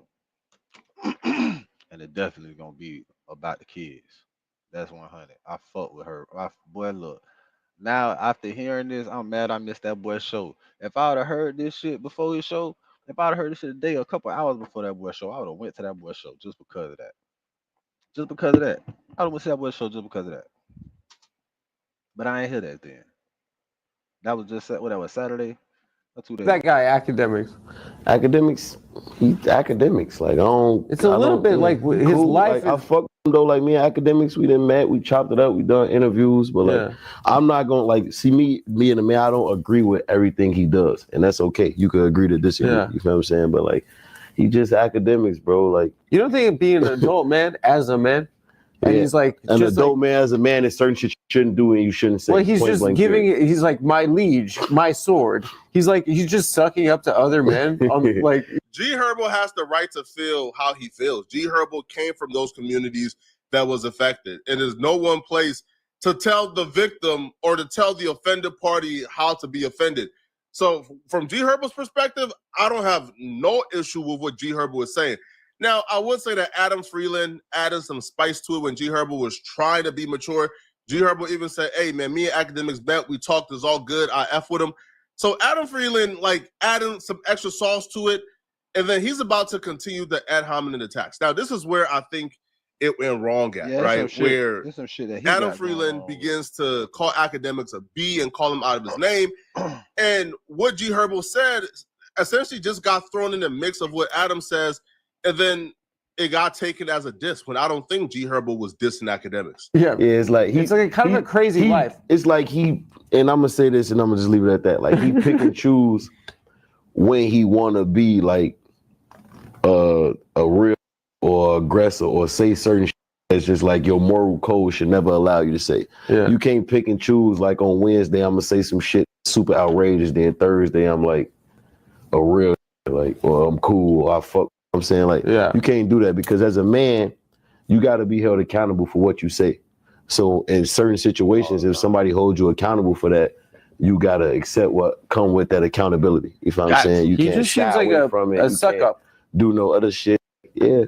And I'm glad you saying this. I'm not saying it. Yeah. Anyway, enough of that. Yeah. Academics, you're on notice. You owe $100,000 to what organization? Any organization, you pick one, man. And 100, because you done made so much money off this. Y'all go donate $100,000. 100. And write that shit up on y'all taxes, bro. And if you don't, you're that's Here, what? Say it. Land you're the a plane. bitch. Land the plane. Academics, you're a real bitch. Land the plane. And if you have problems, you can take it up on the Adam Friedland Show, DJ Academic. You can. I will sit down with you in the most intellectual style, public and I'll be intellectual there in the middle to mediate. Yeah. No, I don't even need you. That is one I feel like I could handle myself. I can handle that one. All right. I actually watched his full interview because I enjoyed the interview. So because I watched the clip in its entirety and not just the chopped up version going around, I know that G Herbo didn't really diss Academics. He didn't really say nothing bad about Academics. Now, do I believe asking Academics to donate $100,000 because he talked about certain issues? I don't think that's fair because, bro, that's a slippery slope. Like that could apply to almost anything, right? Yo, like, dude, I don't know. Do Joe Rogan owe Israel $1 million because Joe Rogan talk about Israel all the time, right? So that's a slippery slope, you know. Yeah, but G Herbo didn't say nothing wrong. You never know. But You probably Adam already Freeland paying is Israel. ad You don't hominem attacks know. and personal Joe attacks. probably G paying Herbo just got Israel thrown in the good. mix.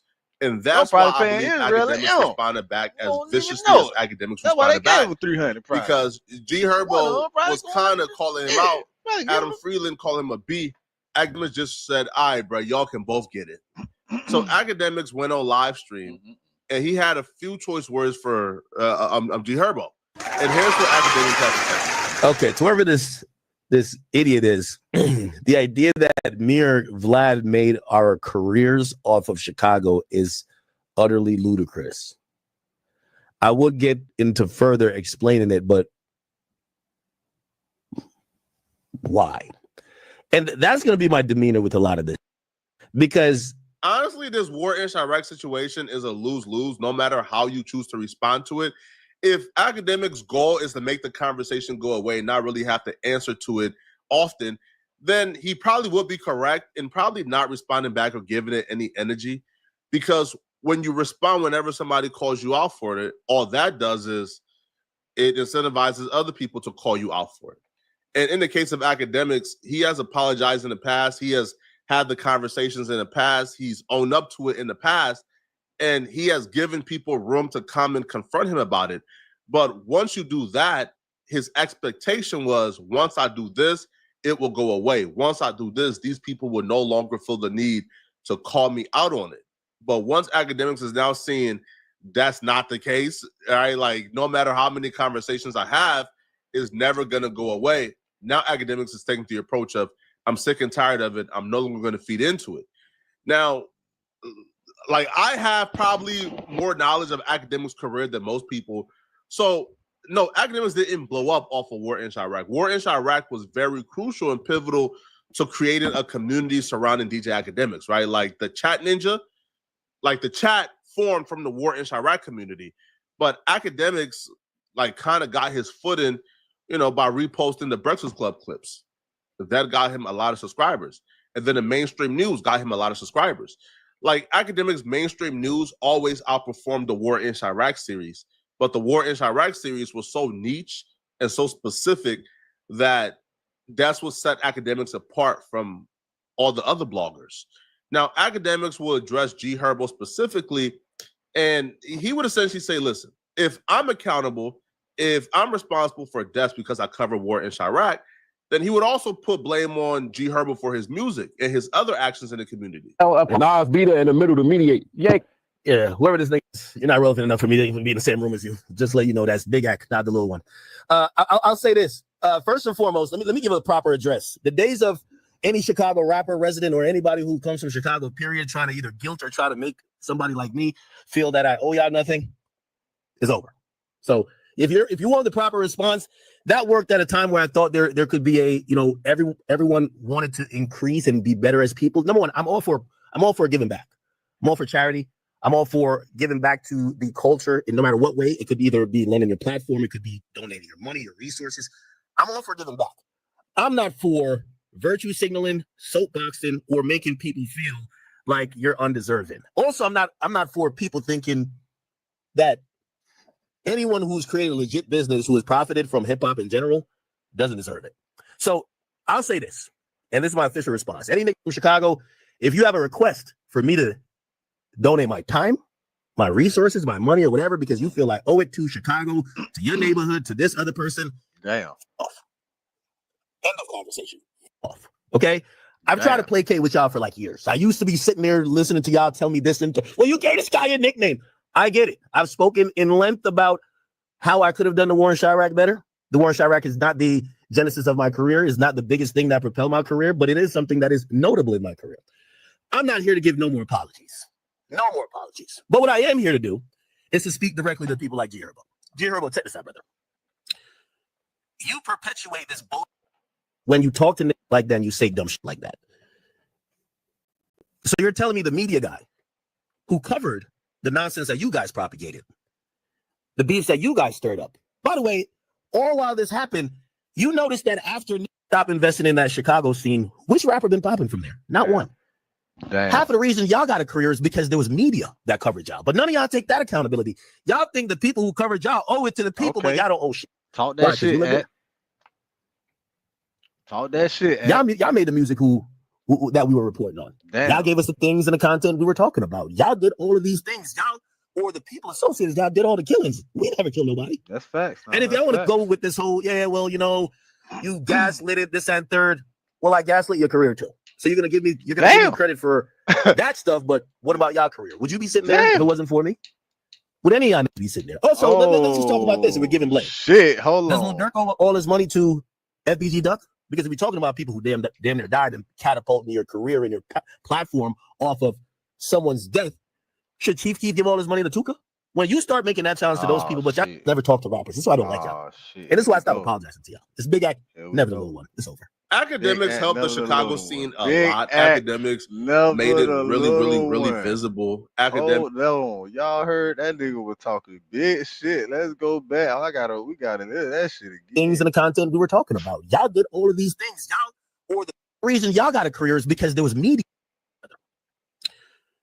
You perpetuate this bull when you talk to niggas like that and you say dumb shit like that. So you're telling me the media guy who covered the nonsense that you guys propagated. Okay. The beefs that you guys stirred up. By the way, all while this happened, you noticed that after stop investing in that Chicago scene, which rapper been popping from there? Not one. Damn. Half of the reason y'all got a career is because there was media that covered y'all. But none of y'all take that accountability. Y'all think the people who covered y'all owe it to the people, but y'all don't owe shit. Why? Because you live there. Damn. Y'all made the music that we were reporting on. Y'all gave us the things and the content we were talking about. Y'all did all of these things. Y'all, or the people associated, y'all did all the killings. We never killed nobody. And if y'all want to go with this whole, you gaslit it, this and third, well, I gaslit your career too. So you're gonna give me credit for that stuff, but what about y'all career? Would you be sitting there if it wasn't for me? Would any of y'all be sitting there? Also, let's just talk about this and we're giving blame. Damn. Does Lil Durk owe all his money to FBG Duck? Because we're talking about people who damn near died in career. Would you be sitting there if it wasn't for me? Would any of y'all be sitting there? Also, let's just talk about this and we're giving blame. Does Lil Durk owe all his money to FBG Duck? Because we're talking about people who damn near died and catapulting your career and your platform off of someone's death. Should Chief Keef give all his money to Tuka? When you start making that challenge to those people, but y'all never talk to rappers. This is why I don't like y'all. We go. And this is why I stop apologizing to y'all. This big act, never the little one. It's over. Academics helped the Chicago scene a lot. Academics made it really visible. Academics caught on to the wave when it was really early. But do I? G Herb, it ain't even G Herbo. That shit, boy, that's finna be BD against G. That's finna be Chicago. I don't know. That's a slippery slope. What he just did. Act. I don't know. Talk your shit though, nigga. Y'all heard that nigga say? Oh no, that nigga was talking shit. From hip hop in general, doesn't deserve it. So I'll say this, and this is my official response. Any nigga from Chicago, if you have a request for me to donate my time, my resources, my money, or whatever, because you feel like owe it to Chicago, to your neighborhood, to this other person, off. Fuck off. Conversation. Off. Okay. That is his I've tried to response. placate with y'all for like years. I used to be sitting there listening to y'all tell me this and well, you gave this guy a nickname. I get it. I've spoken in length about how I could have done the Warren Chirac better. The Warren Chirac is not the genesis of my career, is not the biggest thing that propelled my career, but it is something that is notable in my career. I'm not here to give no more apologies. No more apologies. Damn. But what I am here to do is to speak directly to people like G Herbo. G Herbo, check this out, brother. You perpetuate this bull when you talk to niggas like that and you say dumb shit like that. So you're telling me the media guy who covered the nonsense that you guys propagated, the beefs that you guys stirred up. By the way, all while this happened, you noticed that after stop investing in that Chicago scene, which rapper been popping from there? Not one. Half of the reason y'all got a career is because there was media that covered y'all. But none of y'all take that accountability. Y'all think the people who covered y'all owe it to the people, but y'all don't owe shit. Why? Because you live there. Y'all made the music that we were reporting on. Y'all gave us the things and the content we were talking about. Y'all did all of these things. I don't think he ain't saying they ain't owe shit to the people. He just saying, I think he's saying you owe a piece of it. That's all, bro. But you, boy, goddamn. Or the people associated, y'all did all the killings. We never killed nobody. And if y'all want to go with this whole, you gaslit it, this and third, well, I gaslit your career too. So you're gonna give me credit for that stuff, but what about y'all career? Would you be sitting there if it wasn't for me? Would any of y'all be sitting there? Also, let's just talk about this and we're giving blame. Does Lil Durk owe all his money to FBG Duck? Because we're talking about people who damn near died and catapulting your career and your platform off of someone's death. Should Chief Keef give all his money to Tuka? When you start making that challenge to those people, but y'all never talk to rappers. This is why I don't like y'all.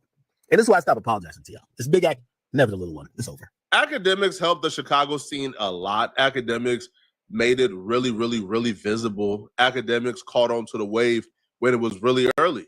But do I see a world where Chief Keef and Lil Durk and G Herbo become mainstream rap artists or become as successful as they are without academics coverage? I do, right? I don't think that without academics, they wouldn't be stars. I do think academics accelerated the process.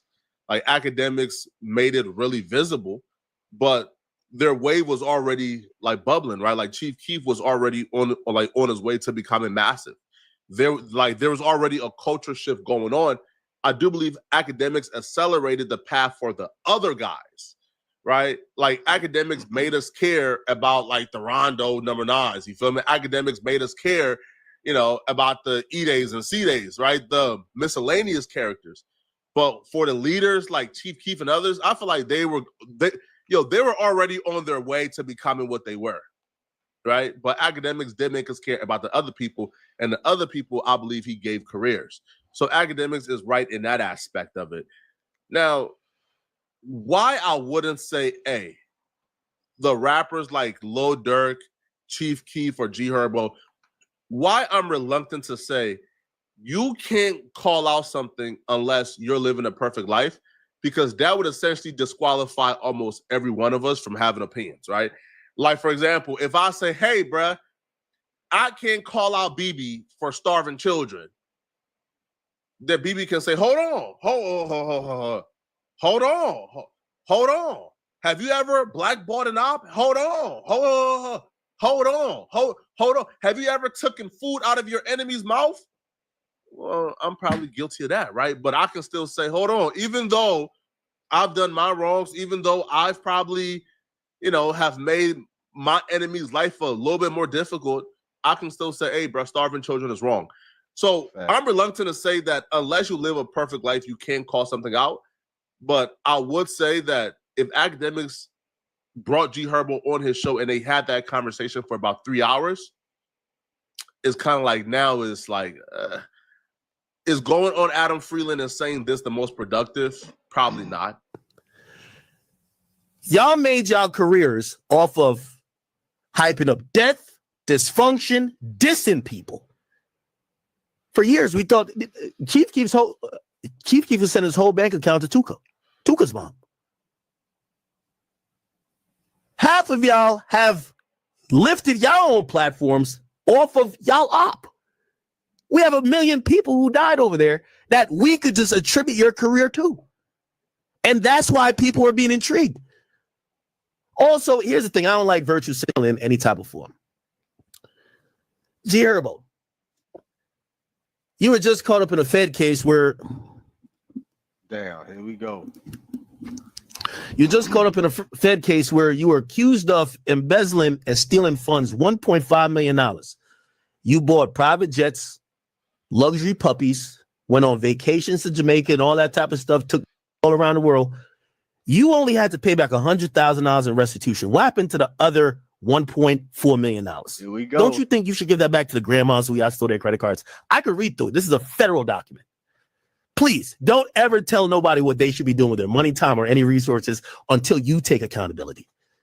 You guys lack accountability. I got all the facts here. Y'all can't talk me into no fucking corner. Talk Look, that shit, eh? well, you instead of saying I should go donate, y'all spent $14,000 on a villa, $34,000 on expensive cars. This was money that was stolen from old grandma credit cards who swiped their cars in the hood. Y'all stole $1.5 million. Damn. Y'all stole $1.5 million. Due to your plea deal, you were ordered to pay $104. Unless they went the Rashia route, the Queen of Tax Fraud route, and just did dead people that died the last 30 days. Man, it was a lot of motherfuckers dying around that bitch. That'd be crazy. What if... I'm not gonna say nothing. $40,000. So you really owe $1.3 million. Don't talk about me yet. Let's talk about you. Are you gonna donate? If you donate $1.3 million, I'll donate $100,000. Because the $1.3 million that we're talking about with you, y'all stole and bought private jets, and y'all didn't work hard for it. Y'all stole stolen credit cards to buy expensive puppies. Academics TV also launched a full-on war on G Herbo on Twitter. So Academics TV was right. Someone asked G Herbo, why didn't he? Let's go right here, man. Somebody asked G Herbo, why didn't he focus on the betterment of kids when he was writing this? Chat, who y'all think contributed to the death of black men more? Jeffrey Dahmer or G. Hubert? And the line is, copy, paste, delete ninjas. Can't wait till we see ninjas. Who wants smoke is free. All the opera sweet swishers, hop up middle of the street, hit him. Soon as he fall off his feet, kill him. Bruh. And they didn't stop here. All right. They even reposted a video of G Herbo being arrested for domestic violence.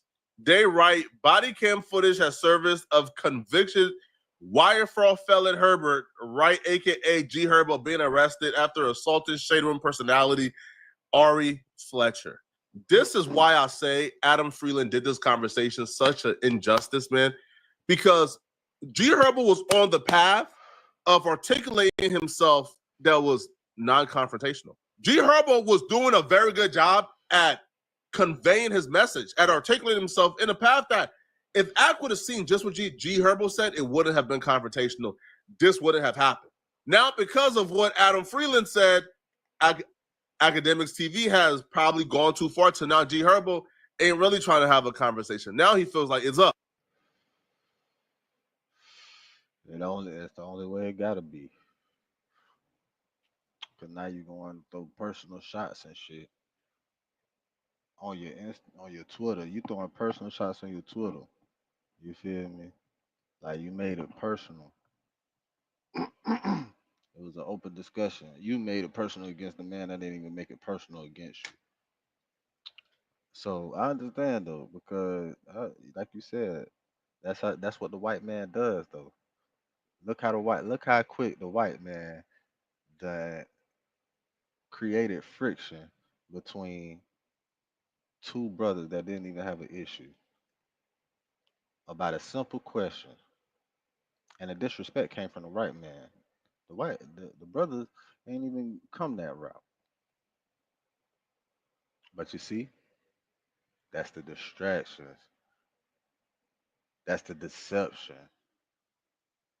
That's what motherfucking Chat GBT was just talking about on that shit. All this shit is bullshit. All this shit is just motherfucking bullshit, bro. All this shit is just nothing like it. Damn. See how quick the white man done got two niggas beefing off of one interview and one question.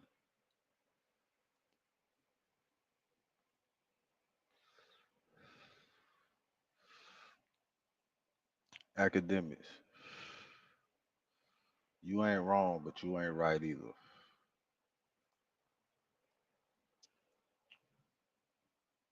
But you got your personality, you got your ego. Every man got their ego and shit, how whatever.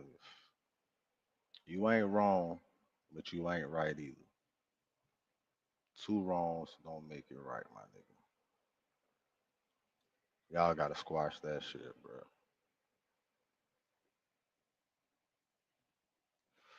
Y'all gotta squash that shit.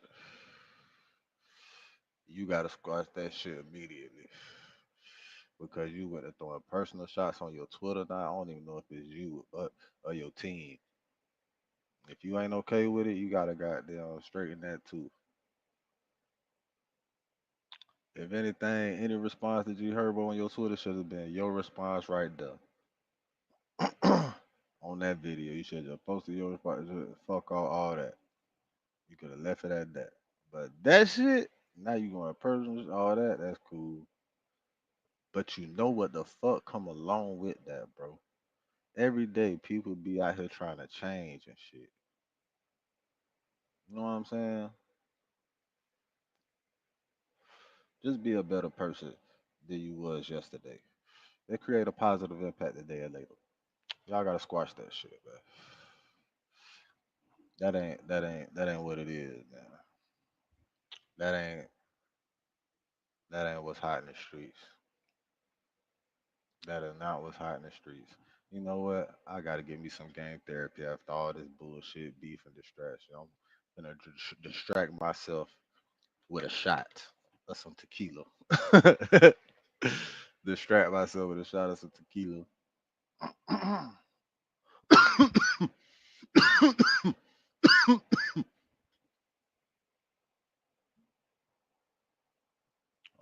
Yeah. Ooh. Okay. Yeah, that gotta happen too.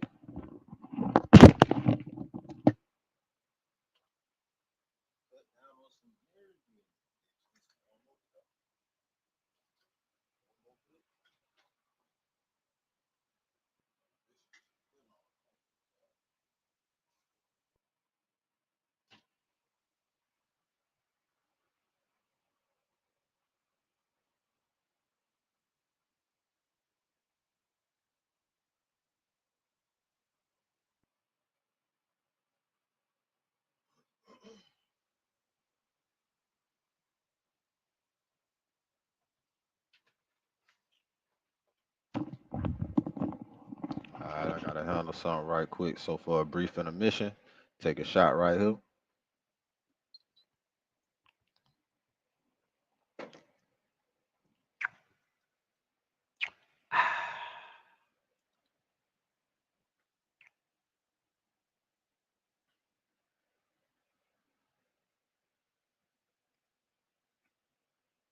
I'm gonna slap the shit out of you when I see you too. You ain't gotta say his name. What's the name in my head? No, you ain't gotta say his name. I'm gonna slap the shit out of you. That shit don't hurt so bad. Mac. What's his name? His name Mac. I don't know his name. Mac Buddha? Mac, hey, yeah, that's your name. I don't like that If shit, you bro. beat me, you better hit me first. You better knock me out. Because I'm gonna knock you out. That's the same thing you told Neon, dog. Where that account is at right now. Hell no. But he called me broke. Christ! With all due respect, bro, I'm pretty sure I have more money. Damn. He's I styling. need to on get in contact with somebody from the Moolah. prosecutor's office in LA County. I know he stay out there somewhere in LA. I'm 26. You talking about smacking me in front of your 9-10-year-old son? They always say so. I'm gonna smack the shit out of you when I see you. And then what? What's going to happen after? And then what? Street situations. Oh man, hold on, man. God damn, this was going on in the streets, man. Hold on, bro. I got a brief intermission, man. I gotta handle something right quick while I handle this shit, man. What we finna do? While I handle this shit right here. This is what we gonna do.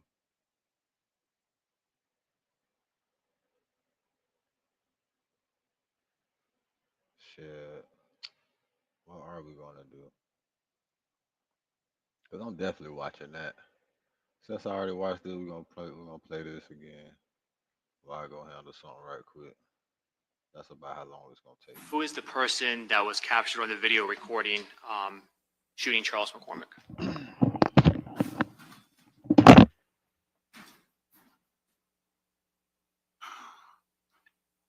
My son, What's your son's name? Hakeem.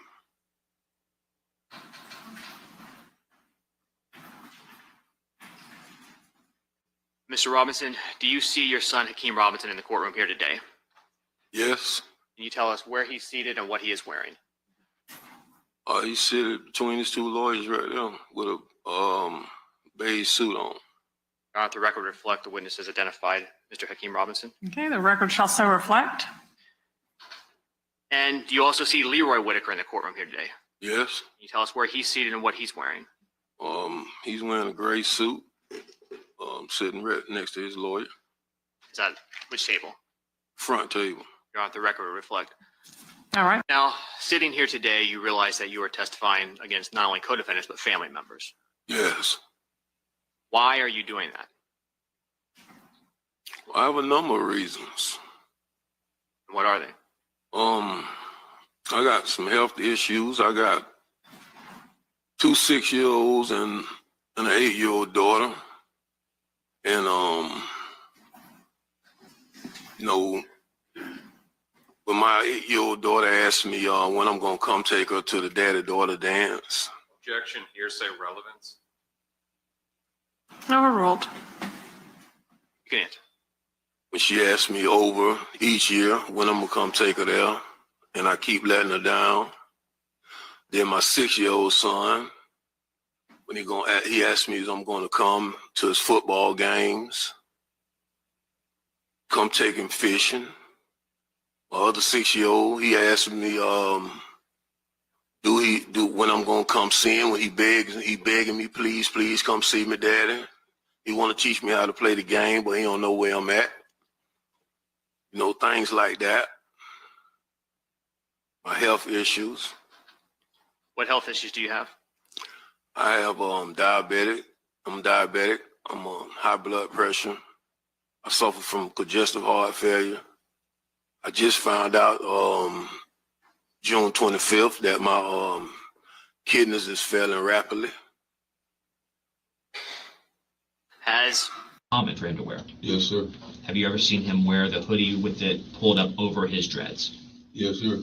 And did that look similar to what was captured in the dash cam video of the murder? Yes, sir. And again, as Hakeem Robinson's father, when you look at that video, to you, that is Hakeem Robinson. Yes, sir. When you watch that video, was there anything about the clothing that also stood out?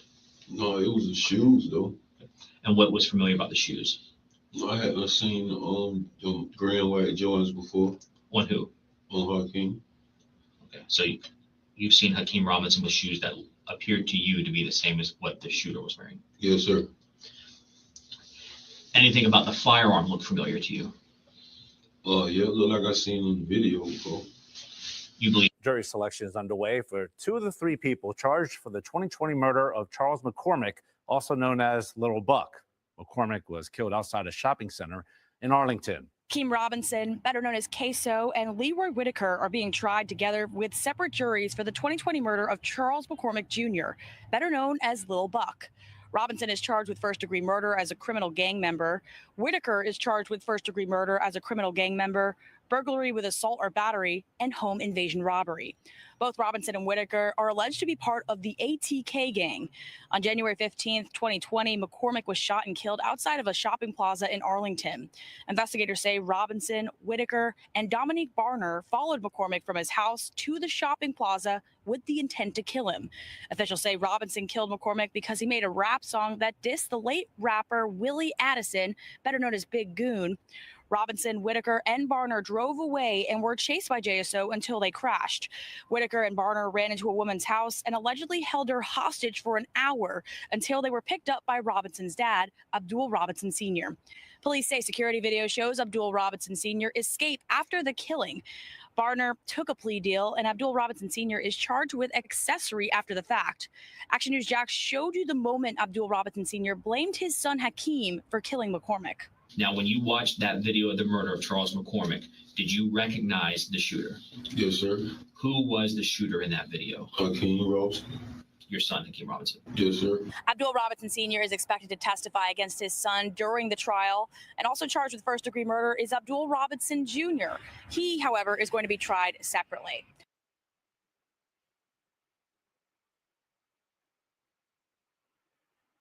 But I feel like the problem with you is that you're so fucked up mentally over not just her doing this to you, but then also the shit with the kid. Like the fact that you're bringing up your kid and how much you miss your kid just as much as you're bringing up or more than you're bringing up the fact that you've had this devastating blow dealt to your career, to me is kind of a testament to who you are as a person, because you know, there are a lot of guys who would be able to not see their kid and not have it be the worst thing in the world for them. I know I'm not that kind of person, and you could definitely tell that you're not that kind of person.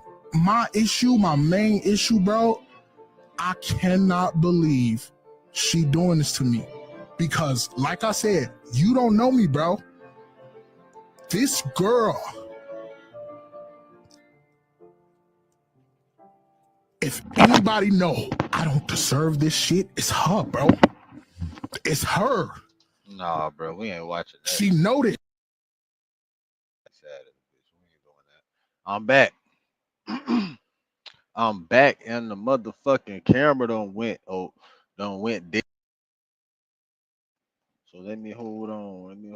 Hurry up and change it right quick, like this, like that. You know what I'm saying? And then, plow, click, click, plow, click, click, click, click, plow, plow, plow, plow, plow, plow.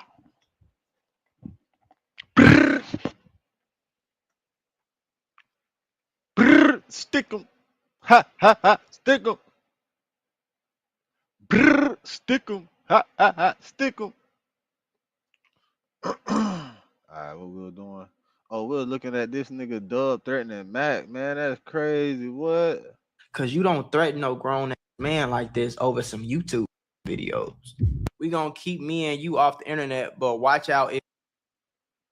Let's go. I'm gonna slap the shit out of you when I see you too. You ain't gotta say his name. What's the name of my hair? No, they ain't gotta say his name. I'm gonna slap the shit out of you. That shit don't hurt so bad. Mac. What's his name? Ain't named Mac. I don't know his name. Mac Boo? Mac, hey, yeah, that's your name. When you see me, you better hit me first. You better knock me out. Cause I'm gonna knock you out. That's the same thing you told Neon, dog. Where that account is at right now. But he called me broke as Christ. With all due respect, bro, I'm pretty sure I have more money than you. I need to get in contact with somebody from the prosecutor's office in LA County. I know he stay out there somewhere in LA. I'm 26. You talking about smacking me in front of your 9-10-year-old son? They always say, so I'm going to smack the shit out of you when I see you. And then what? What's going to happen after that, bro? You probably haven't been in real street situations because you don't threaten no grown man like this over some YouTube videos. We gonna keep me and you off the internet, but watch out if you see me. He said, think I'm just talking to. I'll show you tonight. Be tough with somebody else, bro. I'm not going back and forth with you either, dude. I ain't say nothing tough at all. He said, watch out if you see me. What is that supposed to mean? We ain't got no videos of Dub ever walking up on nobody and smacking the shit out of him. Leave me the alone, though. Leave me the fuck. Because the only way I know beef to go is either jail or death, gang. I'm from Chicago, Illinois, bro.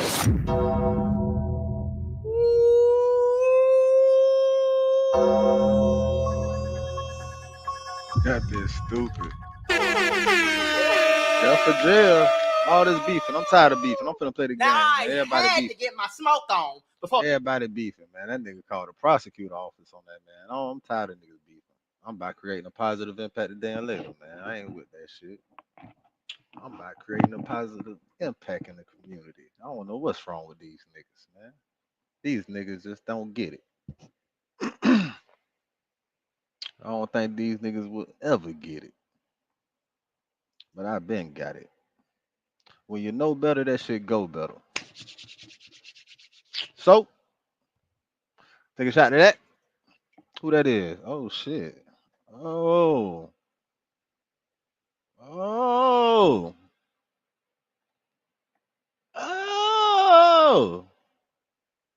The video started, okay? So I got off 2 doinkies. You need to get your smoke on too, okay? And while you getting your smoke on, make sure you roll it up in some grabber leaf. Nothing else. So go ahead, pause the video, and make sure you get either this right. I'll look at that shit.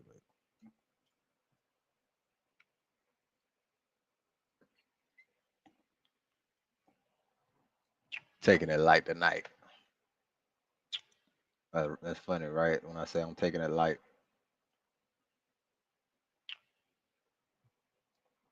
Oh, yeah, I got to fix that. So that's why I ain't ready. My fault. So since I ain't ready yet, my bad. Right here, this will change your life. This right here and make your life so much better. This right here, you put a little bit of this in here with this King hemp paper, you gonna be cool. But yeah, just make sure you off the loud for this one. It's gonna make it 20 times funnier. Trust me. What's his name? Every guy I meet on the internet that I see on YouTube, he brings around, bro. What you mean? He was just a nice catcher. What do you mean, though? Talk about you. I like. I see a nigga 20v1 next week. He with this.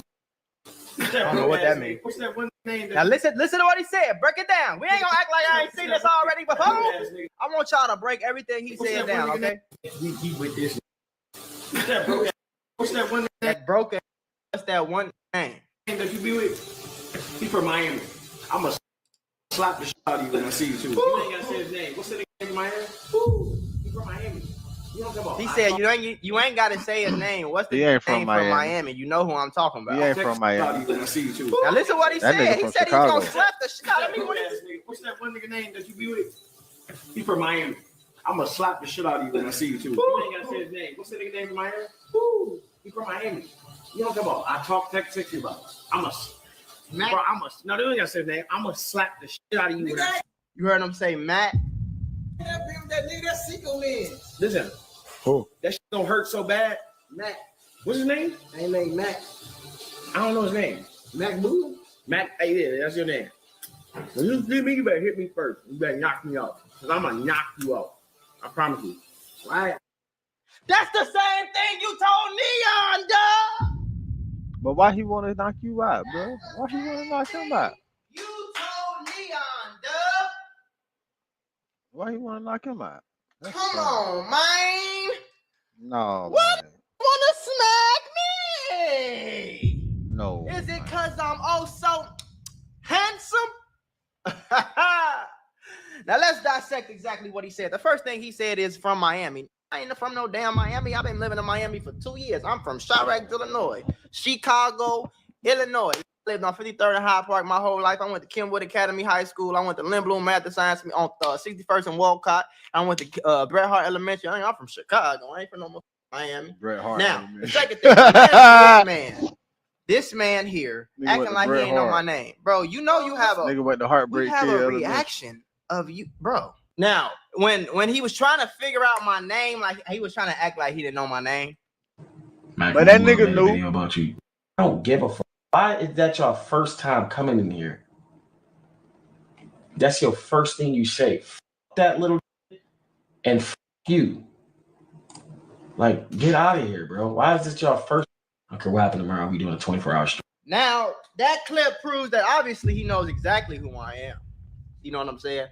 That he knows exactly who I am, bro. Now, let's get back to the TikTok reaction, shall we? Next thing he called me was broke. Now, if you follow me and you in my membership, my mentorships for stocks and crypto, you know we've been running up a bag, and I started a small account challenge with y'all with 20,000 a year and a half ago. Look where that account is at right now. Hi. But he called me broke. Christ! Me? Broke? And from Miami? It's crazy! Now let's fully dissect everything that's going on. Every I meet on the internet that I see on YouTube. No, we're gonna skip to with this. What's that one name that you be with? Duh. With all due respect, bro, I'm pretty sure I have more money than you. I got 300,000 in jewelry. My girl got over 200,000 in purses. We've been together for not even 2 years.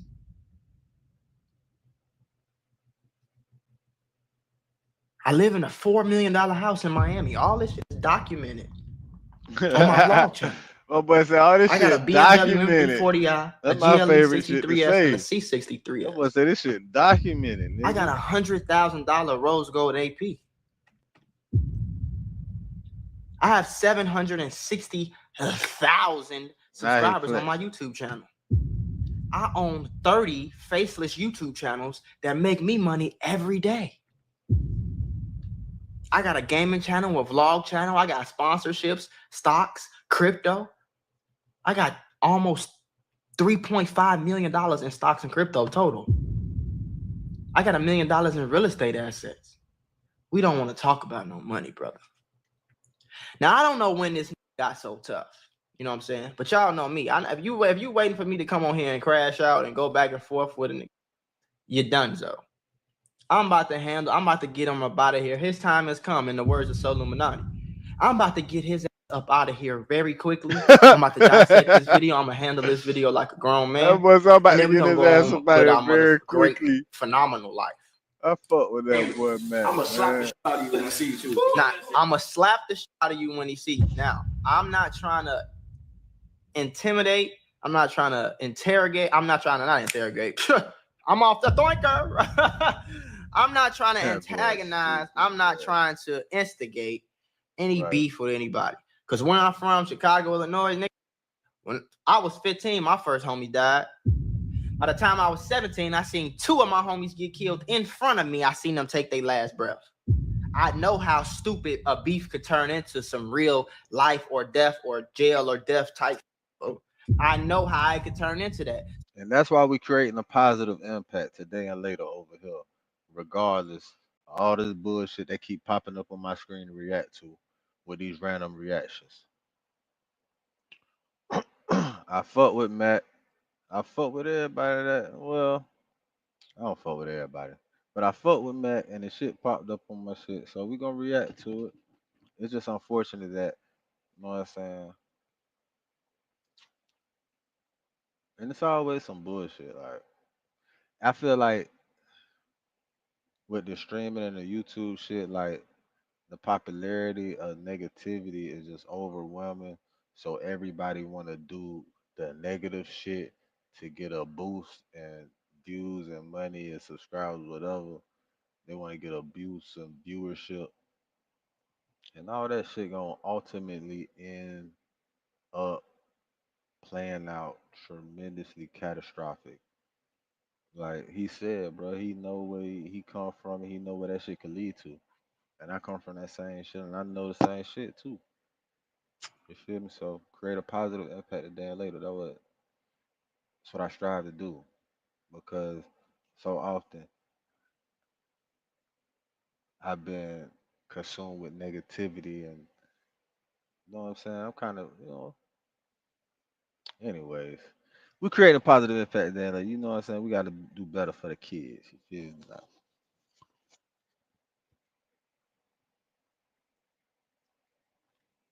got to. We at least gotta do better than our people did. For real. So you not finna get me mad on here and I'm threatening you. I will say though, I will be keeping the documentation of this threat, this open, clear, direct threat that you made, and verified who you were talking about. I'm already afraid for my life. Like I'm terrified right now. Like, do y'all see this big bloodhound dub? I want to put y'all on to some of the easiest money you'll ever make in your life. Freecash.com is a website that allows. And look, that's even more fucked up for him. Because the nigga called himself Bloodhound Duck. That's what they calling him now, right? And he already got smoked with the other niggas on Chicago. So really, the nigga don't even know. He think the nigga from Miami. But he don't even know he done fucked up with another nigga from Chicago. He don't even have no fucking clue. He clueless. He fucking dumb as a bitch. Like that's how stupid. Like I'll cover a couple views, bro. You want to try to like niggas be retarded out here, man. Niggas don't be knowing shit and just be jumping out the window. Tell me about that dude, DDG brother Dub. Yeah. I need you to give me calling his brother Doodoo Gar. Would I not be?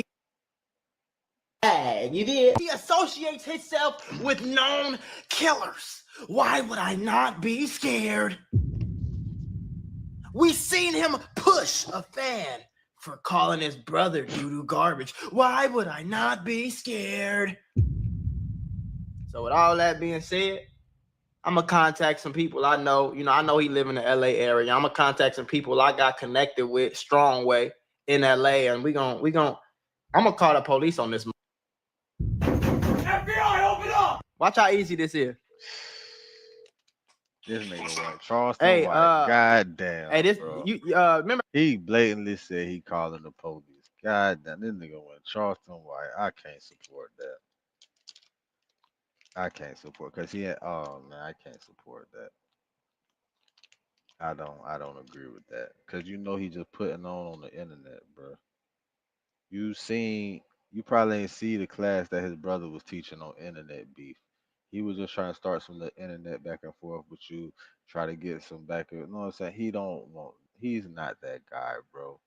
But it's funny though. It is good content. So yeah, let's continue. It is funny. I was telling you about that dude, DDG brother Dub. Yeah. I need you to get me in contact with somebody from the prosecutor's office. I got a clip on him on TikTok. I already screen recorded and got it locked in. I'm gonna send it to your email. I need to get in contact with somebody from the prosecutor's office in LA County. I know he stay out there somewhere in LA. Because he threatened me, man. He threatened me. He told me he talking about he gonna smack me when he see me. I'm in fear for my life. He talking about he gonna smack me when he see me. He told me I need to punch him first. I just want to get in contact with the prosecutor's office, so I got everything documented. I got you. I'm gonna hit you with a number in a few. All right, bet. Cool. All right, appreciate it. All right. Man, but he ain't even seen calling for. He just want that shit documented. He really just want that shit documented in case in case he smoke your ass. Niggas don't be knowing. That's only he ain't calling the police. Only he just want to document it, and he want it on the record that he brought it to y'all that this nigga was on some bullshit. Before he run into him, he might even set it up for him to run into his ass and let him act up and let him act on his motherfucking previous threats. You gonna slap me, and then what's gonna happen after that when you slap me? All right, self-defense. All right. There your ground. All right. But in LA, you can't do that shit in LA. But still, if you got certain, if you like, listen, it's loopholes to everything, and your ass better know. All right, niggas get off. Niggas will get off with that shit over there too. The same. All right, keep on playing. You see how easy that is? Especially in Like it's Miami, about chestnut. especially in Florida. Oh, you better not do nothing. You better not even think about that shit in Florida. He getting arrested in your county, but bitch, you better not think about doing nothing in Florida. I don't give a what. You gonna slap and then exactly, and then what? You gonna attempt to slap and get your ass shot on GP on the strength. You gonna get shot on the strength just trying to slap a nigga. You would have been better off just not saying my name at all, because now I had this For real. documentation. Let me For tell real. y'all something for real. I'm from Chicago. I'm not fighting a single person on this earth. It's not that serious to fight over. You know what I'm saying? I'm not And I'm not gonna fighting get on the nobody. internet and overly You force been no saying, beef. I'm I'm not gonna crack fighting some jokes, nobody. hee hee ha ha. But if you think I'm finna go tough for tough, I don't want to be tough, Dub. It seemed like you want to be tough. You can go be tough for somebody else, my boy. It's too much good stuff going on in my life. I'm finna get married. You know what I'm saying? Wifey got a 5.2 carat rock on her finger, flooded out, hidden halo. Man, he done Flawless. He sleep. He out here to sleep. What am I fighting somebody for? Little buddy out here sleep. I will protect myself at all costs, but there's no reason for me Little to fight buddy out anybody, here a single sleep, soul. man. Little buddy You know what I'm say he saying? finna And get it's damn hell. sure no reason for me to That get on the shit internet good. That shit and put no must be open good, threats huh? in front of your son. You doing open threats? I know that shit good. I know that shit good. My boy put it out that he finna get married. Unless he putting on for the video for the people watching this shit. You just putting on. Man, that nigga putting on, man. He putting on, man. That nigga ain't sleep, man. That nigga, I hope you ain't sleep. Talking about That you nigga gonna putting smack it on. in front of your son. Ain't you like 35, 40, bro? I'm 26, bro. You know what I'm saying?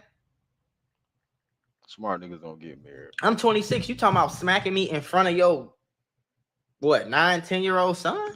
And that nigga smart, he ain't gonna. That's the example you said. You on the internet talking about you gonna smack somebody when you He see get him. married, You gonna he- throw your whole life he away. will. That shit good. You're not like and I'm not even about Dub, but my whole thing is when It's people the get on the neck. internet and It's threaten always the somebody, neck that's gonna make a nigga want to marry. they you. always say so. I'ma smack the Always shit out the of you when neck. I see don't you. give a damn. It's only been the neck. And then what? What's gonna happen after that, bro? Like, are you gonna feel better about yourself? Are you gonna feel like you're a tough guy now? Are you gonna feel like, and I know for sure, for a fact, you probably haven't been in real street situations because you don't threaten no grown ass man like this over some YouTube videos, my nigga.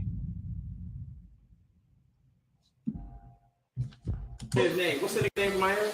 He tried to act like he don't know my name. You don't come on. I talk text you about it. No, they ain't gotta say his name. I got something else for y'all real quick.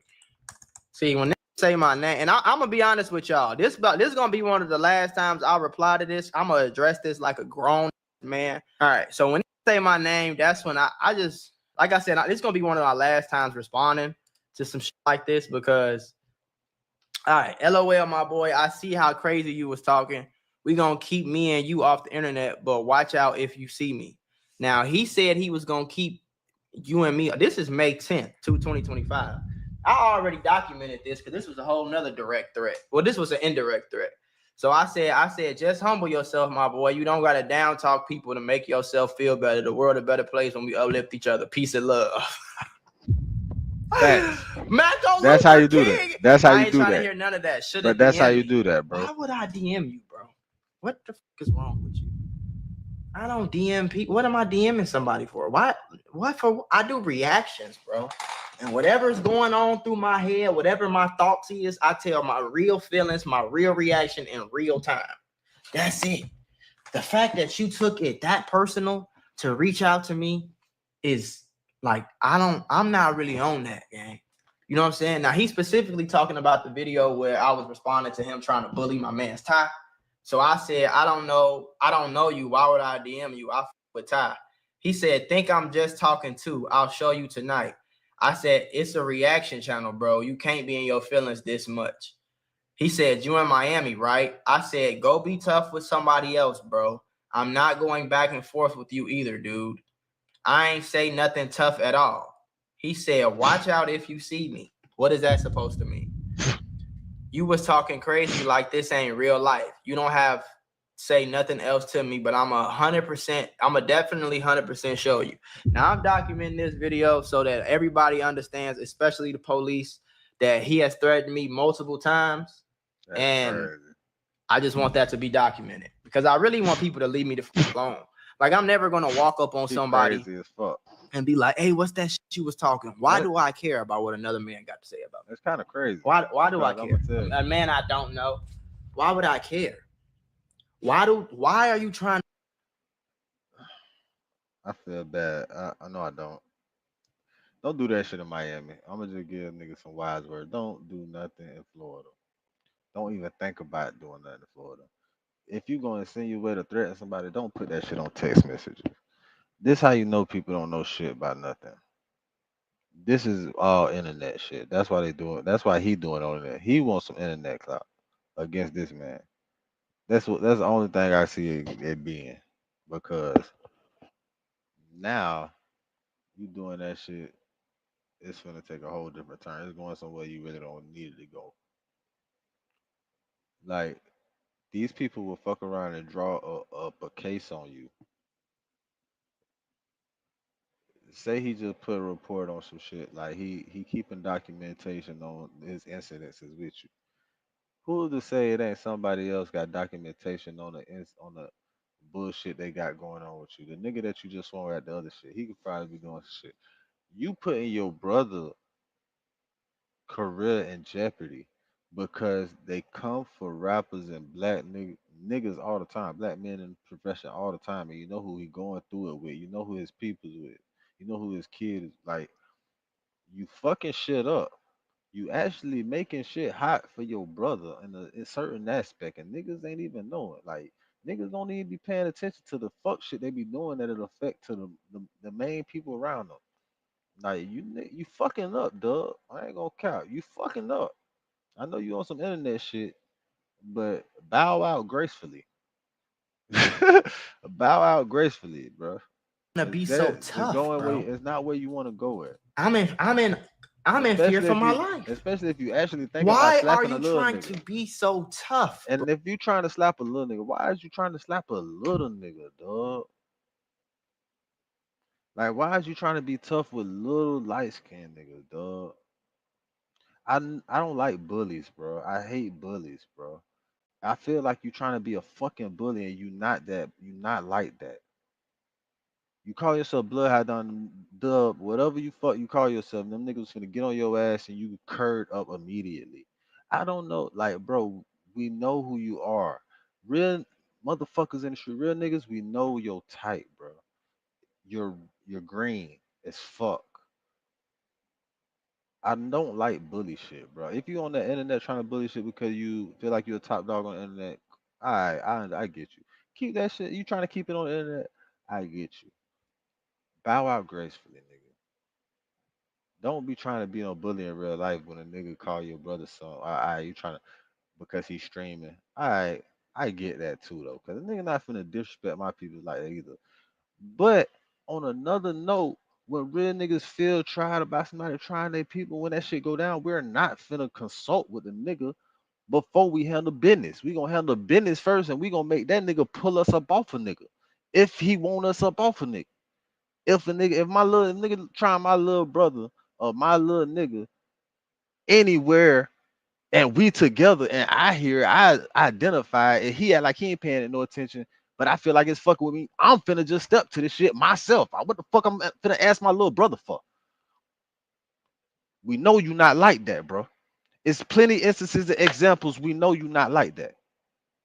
Keep that shit on the internet, bro. And this shit is about creating a positive impact today and later. Fuck the haters, get your paper straight like that. We in a lit house. Whatever you do, make sure you keep the light within you shining bright. You feel me? Fuck that shade. Get paid. And that's every single day. Hustlers on a mission every day, man. Hey, man, that's just wise words to the wise, man. All you niggas that be out here playing on this shit, bro.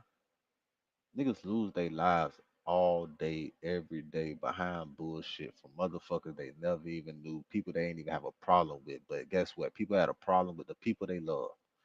You never know where it's coming from, my nigga. Sometimes you might want to check the landscape out before jumping your ass off the motherfucking porch, nigga.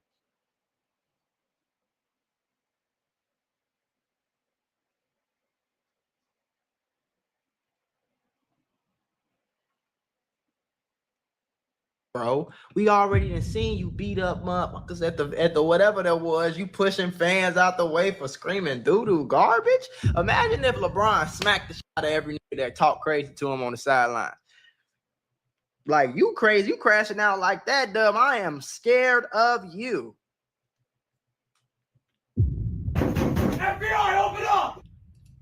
And he know I'm not broke. I don't know why. I know you not broke.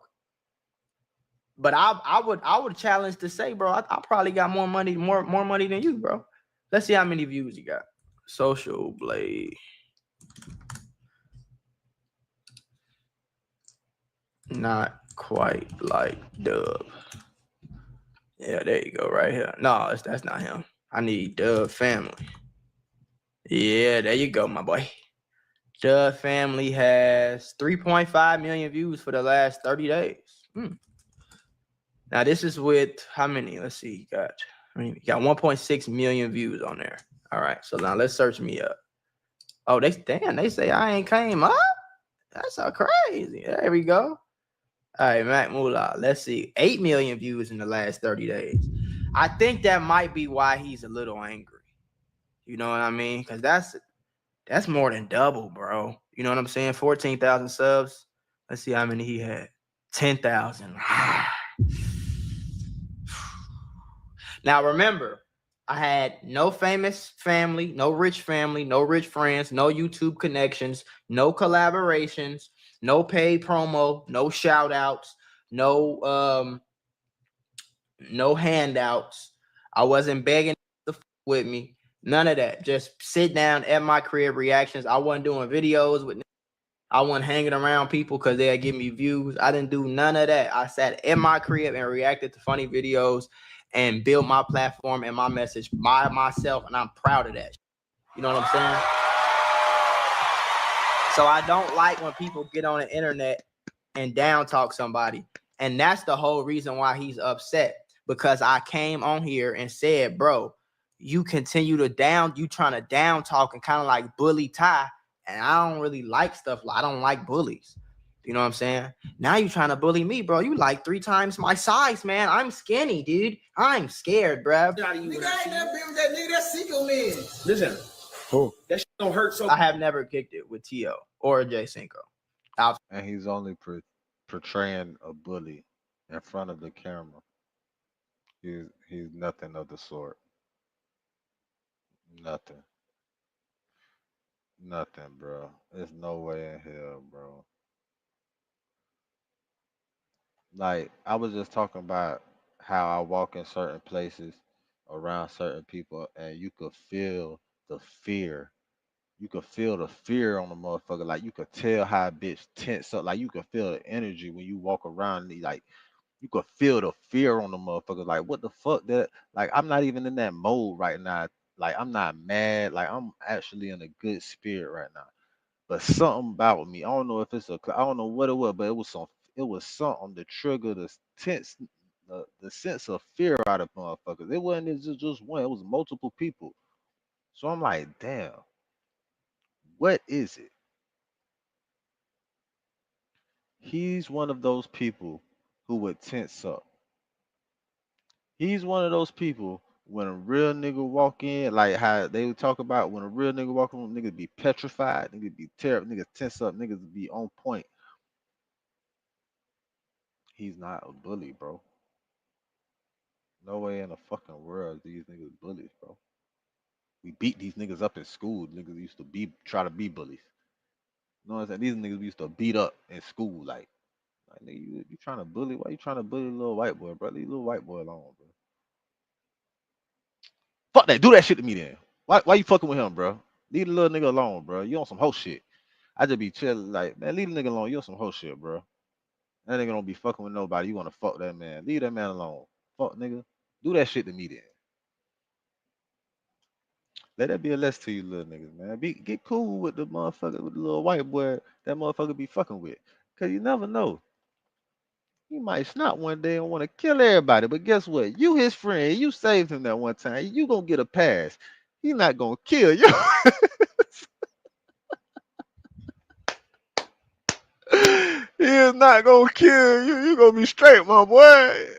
Converse Shit, with both. chestnut, but- chestnut. Matt. And we follow each other. Hey, name Matt. This is in front of his son. He talking about how he gonna smack another man. So now what you think his son gonna do when he get older? When he 13, 14 years old, if he ain't already doing. Look how he looking at his dad. He's downloading data right now. Like, yeah, this what I do with somebody Yeah, say something admire about me that on the shit. internet to smack the shit out of him. You setting your son up for failure, bro. I feel bad for the kids in situations like this. I don't know his name. Mac Boo? Mac, hey, yeah, that's your name. Yeah, that is a bad You better representation hit of me first. a You better man knock me right out. there. I will never do that. I will never hit nobody first because I don't want to fight. Well, I want to hit somebody else first. I'm gonna knock you out. I promise you. Now, the reason that oh my god, be on some weird. This is why I don't, For sure. like I don't care what a nigga call me. I don't care what a nigga say. You know what I'm saying? I ain't never say nothing disrespectful about no on here, gang. On But Bro you wanna Grave. I threaten never a nigga? called a nigga.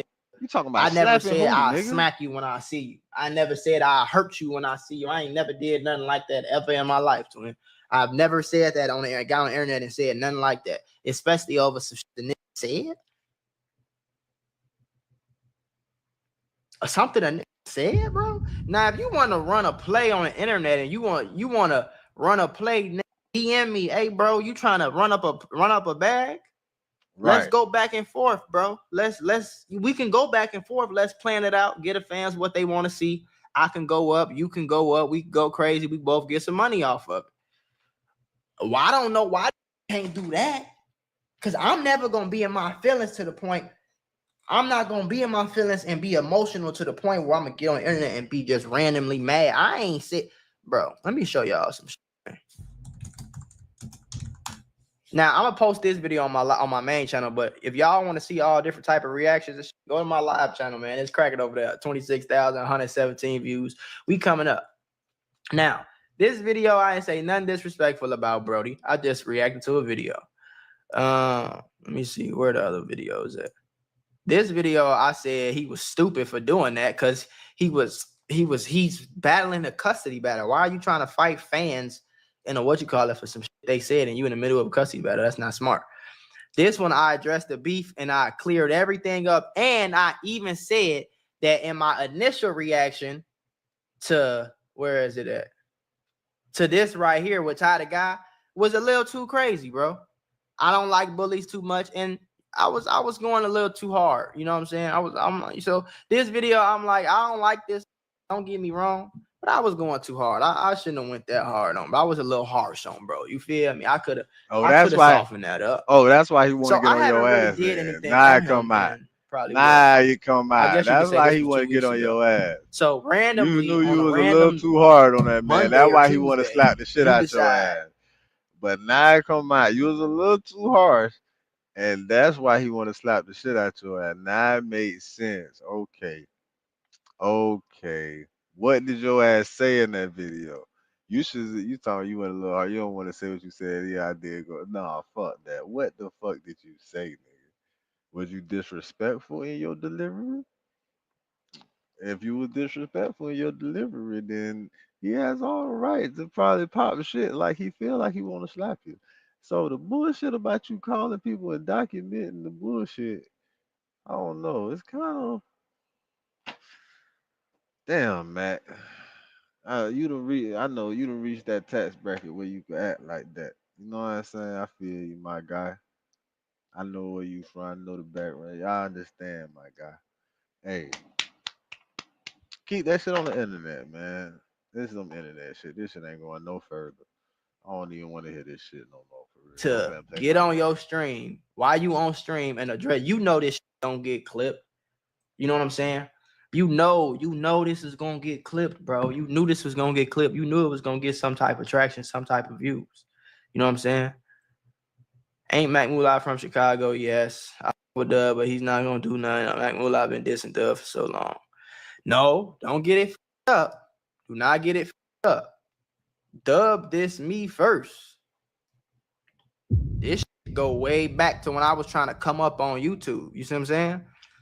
I was trying to come up on YouTube. Let me see. Moolah Dub broke. I was trying to come up on YouTube, so I was doing a series called Roasting YouTubers, right? First of all, he reacted to it. And he was calling me broke. Even back then, he was calling me broke. You don't even have a couch. Couch was in the corner, by the way, but you don't even have a couch. You look woody woody woo woody woody woo. It was kind of like he was like down talking me a little bit.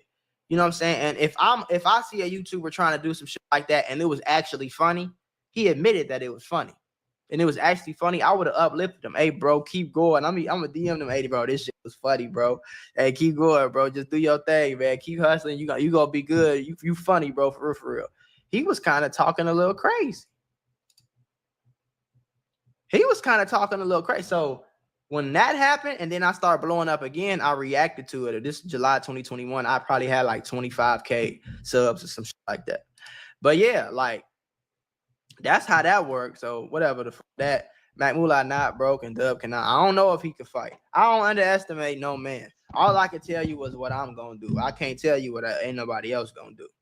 But nobody is a bitch. We all grown men at the end of the day. You know what I'm saying? So it's like, and this is YouTube. This is YouTube, bro. This is YouTube. This is not the streets. I didn't hurt you. I didn't say I was gonna hurt you when I see you. I didn't call your mama or say your little sister. I didn't say nothing crazy about you to the point where I didn't say I didn't go crazy on you, nigga. And you talking about something, you gonna smack me? Now I'm scared, bro. And I'm documenting this so everybody understands that I am terrified, bro. Because if you come down to Miami with that bullshit, bitch.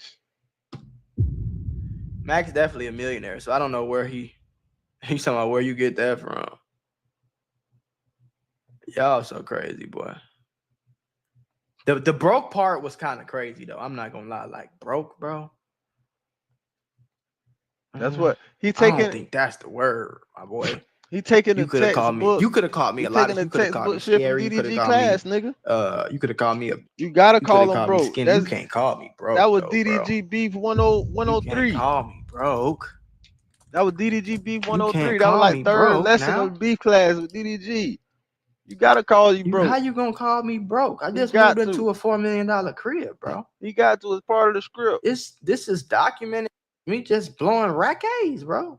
I ain't made under 100,000 in damn near 2.5 years, bro. In a month, not a month, year, a month. I haven't made less than 100,000 in a month in over damn near 2.5 years. That's not broke. I'm not broke now. Don't do that. Because why? Because I'm smart with this. I'm smart with this. Man. You seen I had 8 million. I have 8 million views a month, bro. How much money do you think that is when you somebody who I'm getting about $8 per 1,000 views. I got 8 million views. Do the math on that. How many times is 8 going to 1,000? Multiply that by $8. That's how much I get paid a month on this channel. And I have sponsorships. And I have brand deals. And I have clothing line. And I have stocks and crypto. Come on, man. What we up right now for today, man? What we up in the last month? What we up in the last 3 months? You know what I'm saying? Like what we talking about? Don't talk about. I do this money for real, bro. And I post. If on my main channel, if it's a bad day, I post 3 videos a day. You know what I'm saying? The worst day, an emergency happened, I post 1 to 2 videos a day. For the most part, bro, I'm posting 6 sometimes a day, bro. I got faceless channels. I post 2 times a day on damn near all of them. I got editors. I got a lot of shit going on, and I teach a lot of people how to do it. I'm not po now. Don't do that now. Yeah, you know I'm not, bro. So I don't know why you would say something like that. But I don't know. Shit like this be kind of weird to me. Like, why you want to force the hate so bad? Like, you want to force the beef so bad, twin. Like, don't be that serious, gang. And we not tough. We not like, this is not the streets, gang. We not killers. You know what I'm saying? We YouTubers, bro. And it maybe some of us might have did some shit in the streets here and there or whatever the case is, but we ain't stone cold killers like that. We ain't got no videos of Dub ever walking up on nobody and smacking the shit out of them. We ain't got no videos like that, bro. But that's the type of shit you don't get on video. Ain't got no videos like on that. some real shit, like keep it real, bro. On some real shit, bro. When the moment go down like that, the nigga that really walk up the niggas and slap niggas, when that shit caught on film, it's because the tension was already drawn up, and you know what I'm saying. You could see some shit was about to happen. That's when shit get caught on film, unless it's surveillance camera from a store or you know what I'm saying, outside of some shit. But a nigga that's really gonna do some shit on site, that shit ain't never caught on camera, bitch. Not by no fucking cell phone.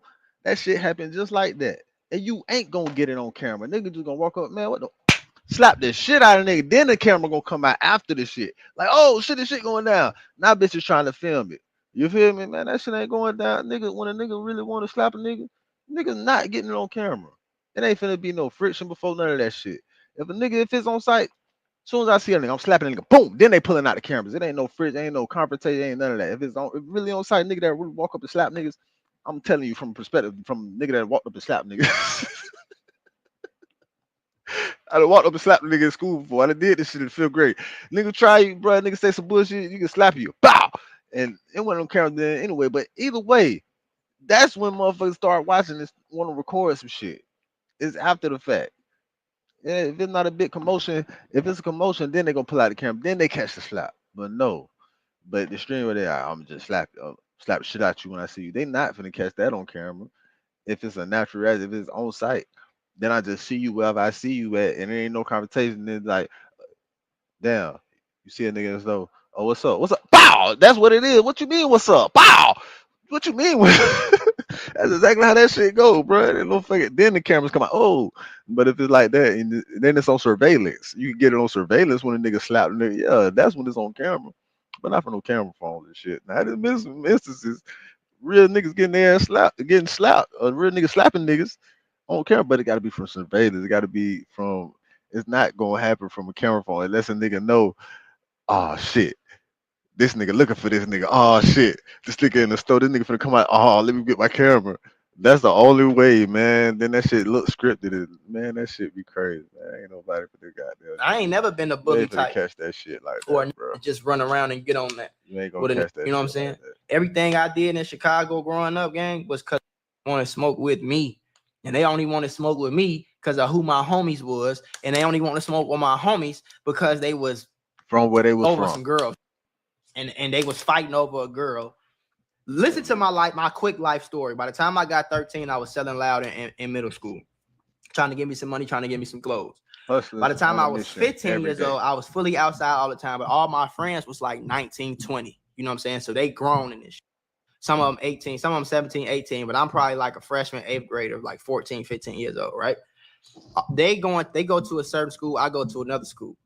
They getting into it with a group of niggas at they school over a girl that they wanted that didn't want them. They wanted my homies. So now they fight every week. They got to fight in school. They get suspended, this, that, the third, detention, all that. Always fighting. They into it every time they see each other. They go up.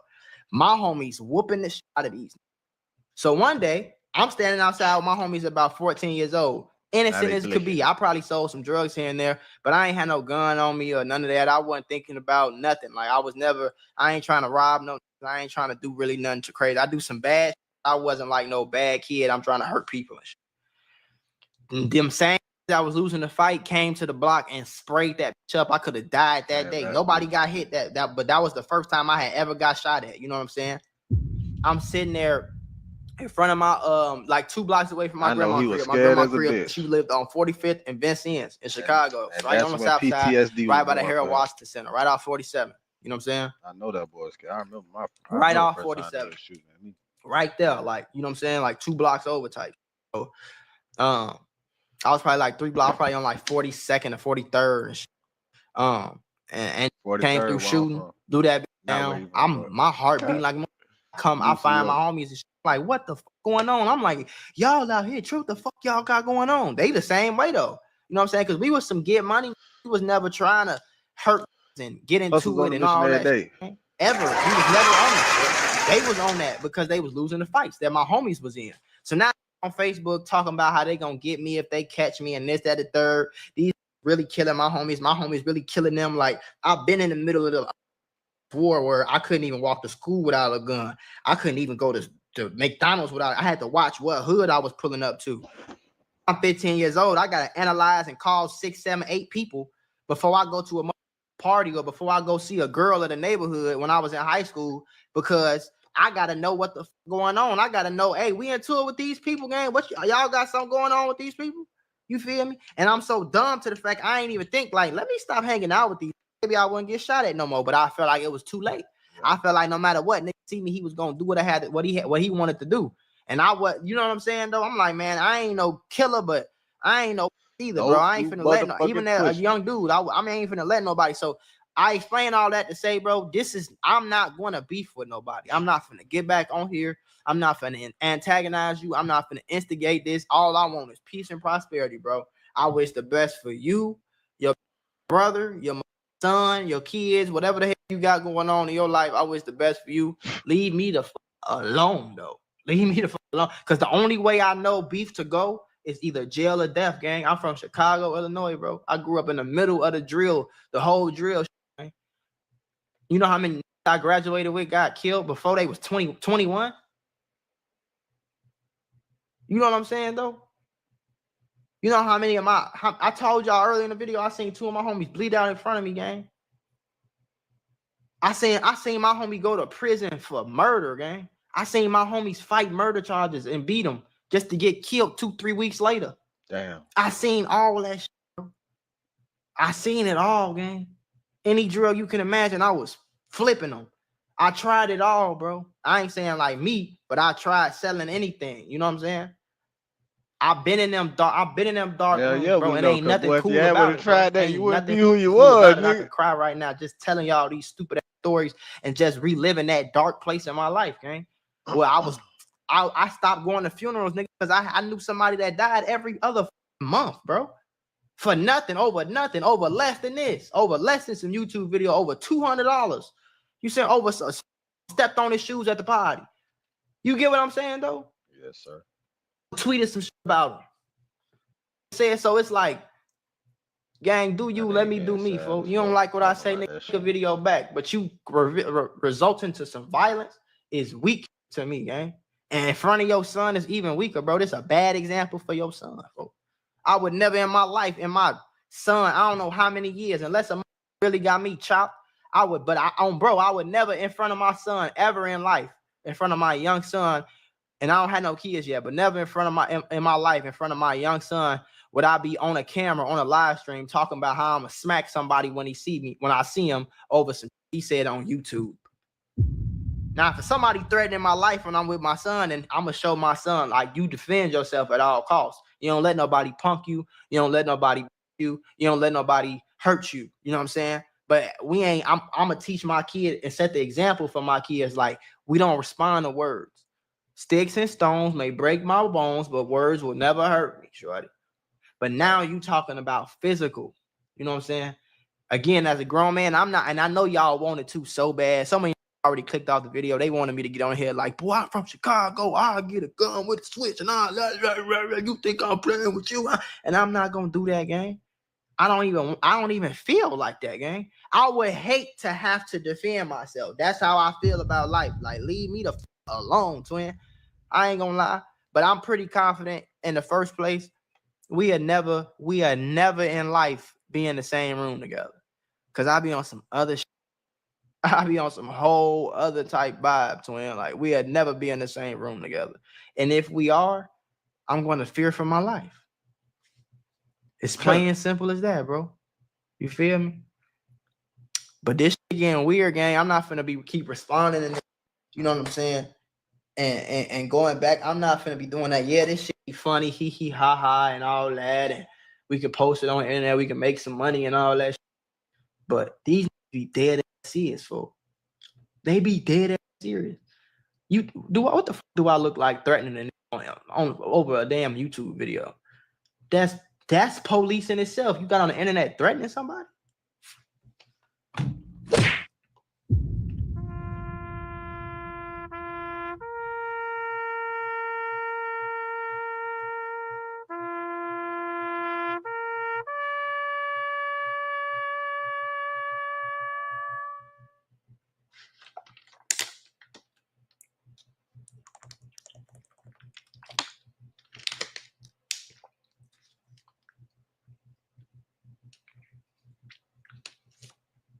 All right, my boy, that's enough. It's all right. You sentimental and shit. He about to get down there emotional because he beefing with a nigga. Man, fuck that nigga, man. None of your business in Miami, bitch. You know what you know, bitch. None of your motherfucking business. Oh my God. First of all, bro, you know that man just got shot and he ain't healthy for this. Why you calling him out about this bullshit, bro? I don't like this nigga now, bro. Who gonna take y'all niggas ain't taking the fade for this nigga? Sauce Walker, all y'all niggas. Stop running. Y'all niggas keep posting them videos like y'all want to get in the ring. Y'all do not want to get a ring. Clip that. Clip this. Sauce Walker, all y'all. All y'all keep putting on gloves, hitting the mat, trying to look good. I've been calling you niggas out. Y'all niggas said y'all want to fight. Y'all steady running. Snapdog, Detroit's own energy-packed street-certified rapper, isn't just known for his aggressive bars. He's also built a reputation in the boxing gym. But while Snapdog is ready to throw hands for real, it seems like a few of his rap peers aren't keeping that same energy. Most notably Sauce Walker and Snapdog. He's had enough. In a new clip going viral, Snapdog is calling out rappers by name for dodging his boxing challenges. He says these artists love posting videos in the gym and flexing with gloves on. But when it's time to actually lace up and face real smoke, they vanish. The main name on Snapdog's hit list, Sauce Walker. Snap says he's asked Sauce Walker more than once to step in the ring. But every time the date gets close, the Texas rapper allegedly finds a way to disappear. Snap isn't holding back. In his own words, "I done asked Sauce plenty of times to get in the ring. You see him posting videos, sparring in front of cameras, but never taking real fights. That tells you everything you need to know." Nah, bro. Snap says he's not about clout or faking for the cameras. He wants action. He wants to prove. I'm gonna tell you, bro. This gotta be before he got shot. Ain't no way you out here talking shit after this man still healing from his motherfucking leg shot, bro. Like, you know what I'm saying? Like, these niggas can't be for real. That some of these internet fighters can't back it up when the... And he not even an internet fighter, bro. He not one of them niggas, bro. We not even finna look at the rest of that shit. But we will look at... Man, Layla Ali better shut the fuck up. Layla Ali better shut the fuck up. So YouTube, Clarissa Shields responded to Layla Ali with one of the most phenomenal scientific boxing performance, the art of boxing. Man, fuck what you talking about? I already seen that. We seen that. I thought Layla Ali was talking shit.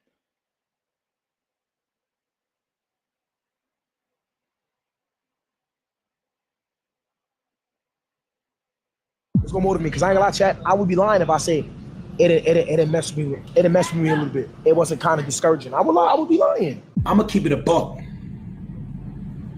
I'm tired. No. I'm gonna be honest. I'm tired of playing the bench. Sub me in the game, coach. Sub me in. I never thought I'd see Tylil at 1K views. So it seems Tylil is getting mad backlash and even claims of falling off. But the thing is, I'm not really surprised. And honestly, people probably wouldn't be saying it if there wasn't a little truth to it. And if his actions didn't align with what people were saying. Seeking out internet beef just cause is moving like you're falling off. It seems like a desperate You sick of internet beat? Anyway, it don't matter.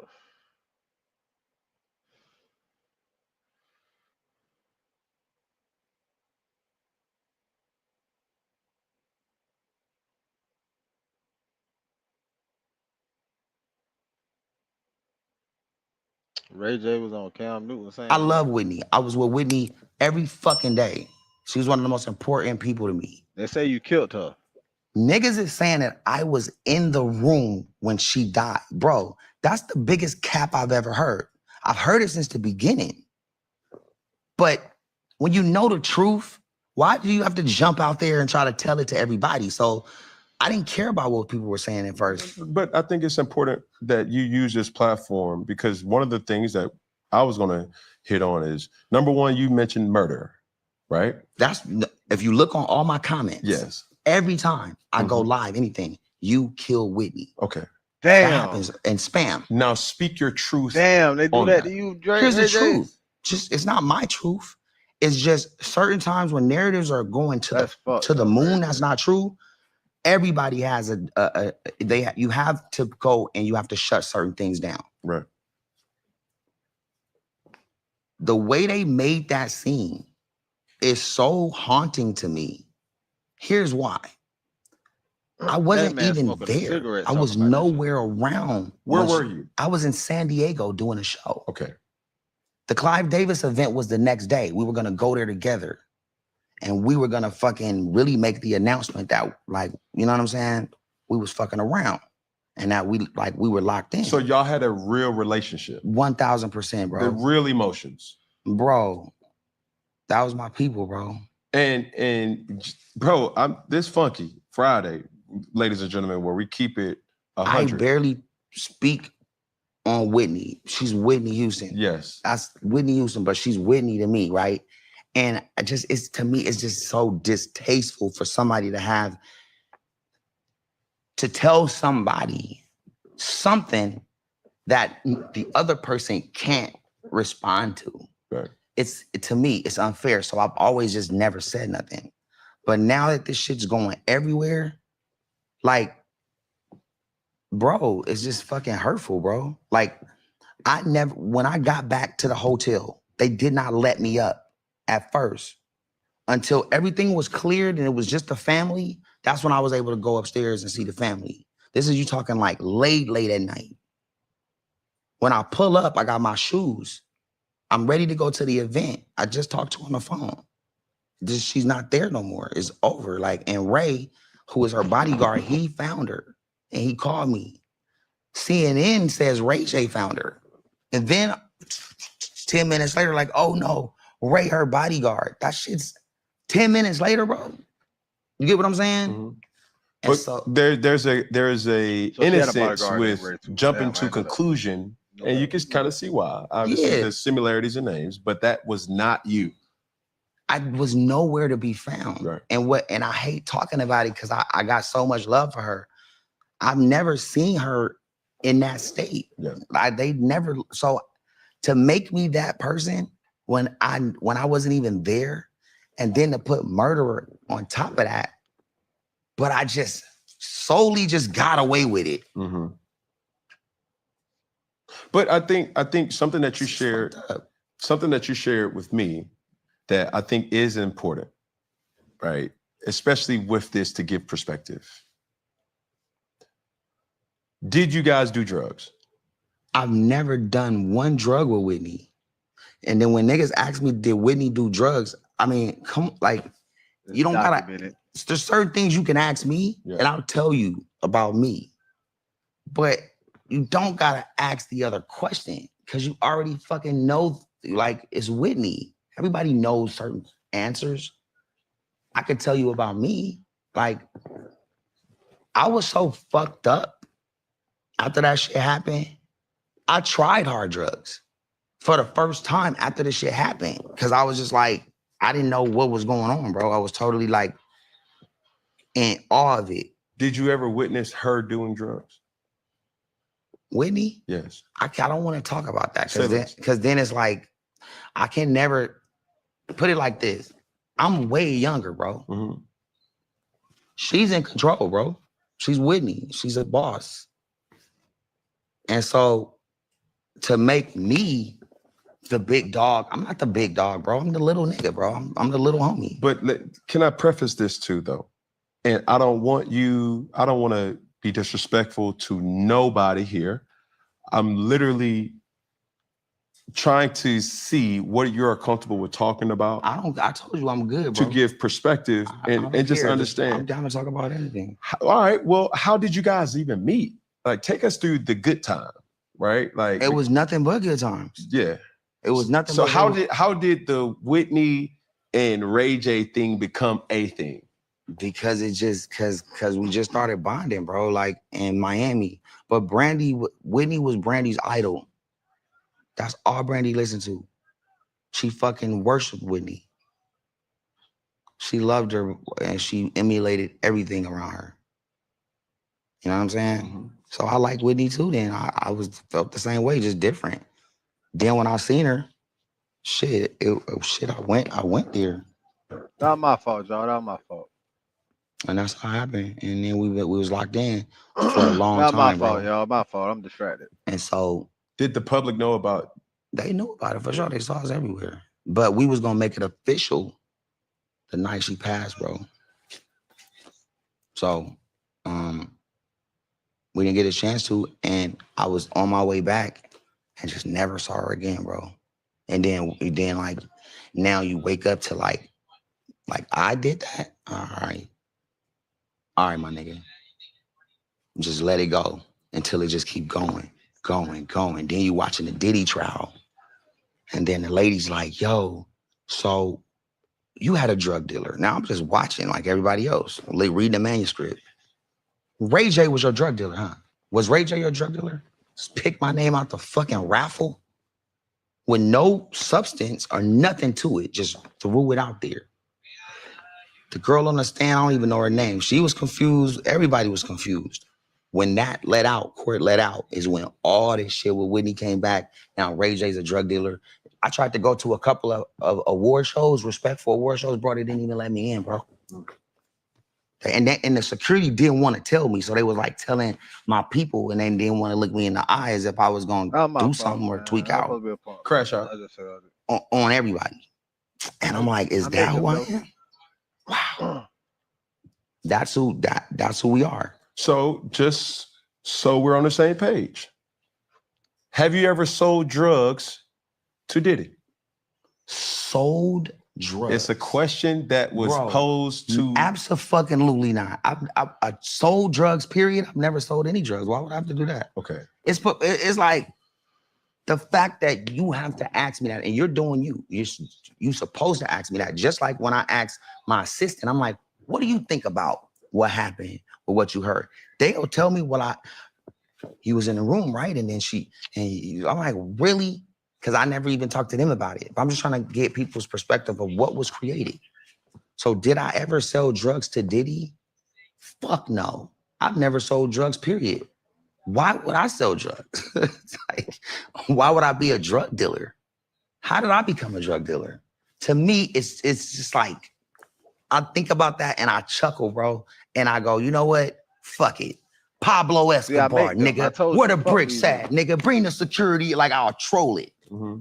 I'll troll the fuck out of it. But that's a defense mechanism. No, it's not a defense mechanism because it's not true. It's just, since y'all motherfuckers want a story, I can give you stories. Here's how algorithms work. That's what I was about to say. Here's how algorithms work. I got 9 platforms. The worse it gets, the better it gets for us, impression-wise, algorithm-wise, profit-wise, everything. So the worse I get, the more money I can make. For free, I don't have to pay anybody for an ad. All I gotta do is fucking crash. All I gotta do is be going downward. Fucking up, losing your career. Damn, man. Is it the mic? No, that's me. That's me. Losing your career, frustrated. You're going down. And they'll post you every fucking day. That's why you see me being posted every day. You don't see me being posted with the stuff we do downtown for Skid Row, or you don't see me with all the humanitarian stuff we do for our Norwood Kids Foundation. None of that shit, because you have to pay for that. So I found another way. Is it safe to say, even though they may think you're crashing, but you're in control? control is not even a question. We're beyond control. We're drawing it up and projecting it 2 years down the line. The problem is during this process, there's stories like this, and there's other stories that affect me personally, emotionally, and Bam! where because there's good and evil. So the good is like, yo, you're good, and this is bothering you because you're good, and they're making you evil. I could play evil, but then you start saying shit about something I did to Whitney, which is crazy, and it hurts me. And I just had to come out and say it because, you know, you could go on like, I don't know if Diane Sawyer is still living, but, or what's the lady from, what's Oprah's friend? You know, you would do this fucking, like, they'll want to go there with it. It's not that serious. It's like, I'm gonna tell Cam the shit. Cause I need to fucking just clean the slate, bro. Like I was not even there. So with that being said, how much defamation has been done? How many blogs that's watching this should take that shit down today or tomorrow? Y'all gonna have to pay me. Or right? to apologize. I mean, yeah, to really apologize. It's like, how would I be able to do that? And just stroll up on out of there and go home. Like, if you really do the math, you already know it's bullshit, but you don't even try to. You just believe. And with that being said, 9 times out of 10, I never respond because it's like, let that shit go. There's a few things that have like wings, and then they start going, and then everybody's calling like, "Yo, you got to put that to bed." Now it's probably And so like I just have to say it, bro. Like, I never ever wanted to talk about but that. don't nobody believe that. Like shit, nobody bro. was ever supposed Everybody to know what's up with you, bro. have that conversation with me because it's just so sacred. Yeah. And somebody's not here We anymore. feel you, my boy. But I gotta defend myself, iconic and for my iconic daughter, person such and for my son that'll read on this. That they're the only 2 people that matter.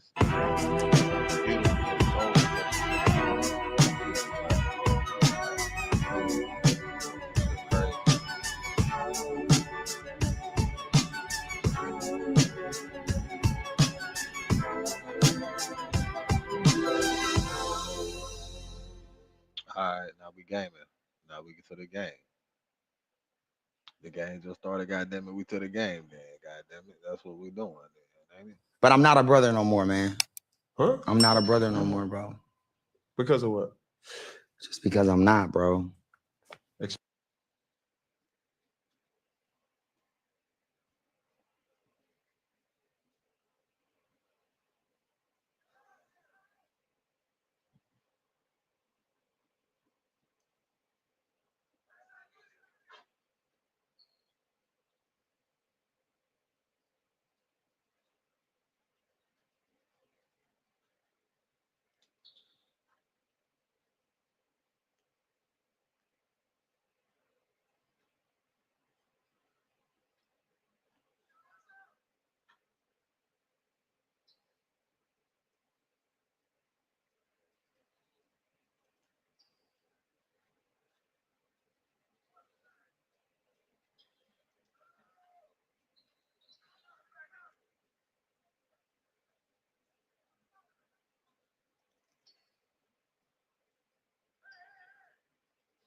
Move around, my boy. Move around.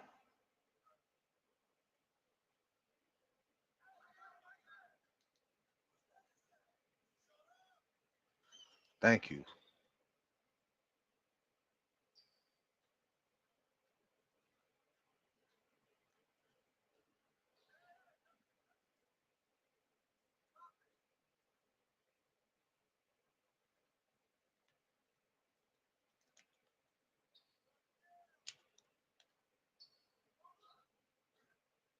Come on.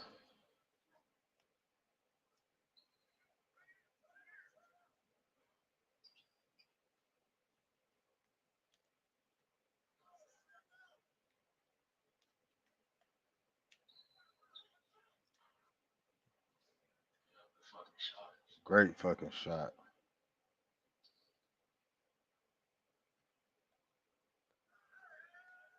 This nigga here, man. Nigga build ain't shit.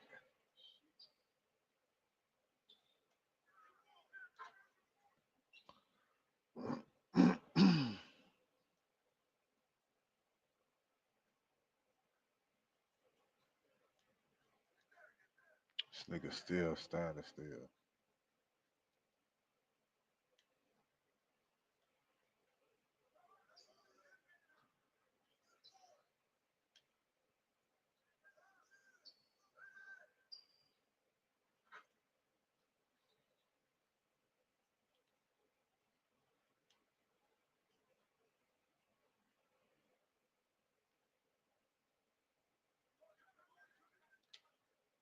Give me this shit. Let's go. Supposed to be eyeball.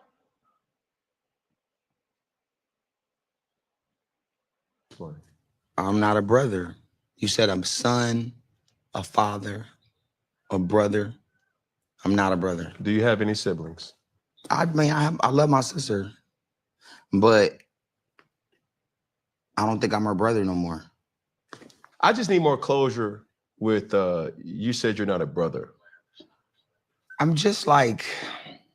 I'm just me, man. I'm dolo. I'm dolo. So whatever that is. And I'm good with that.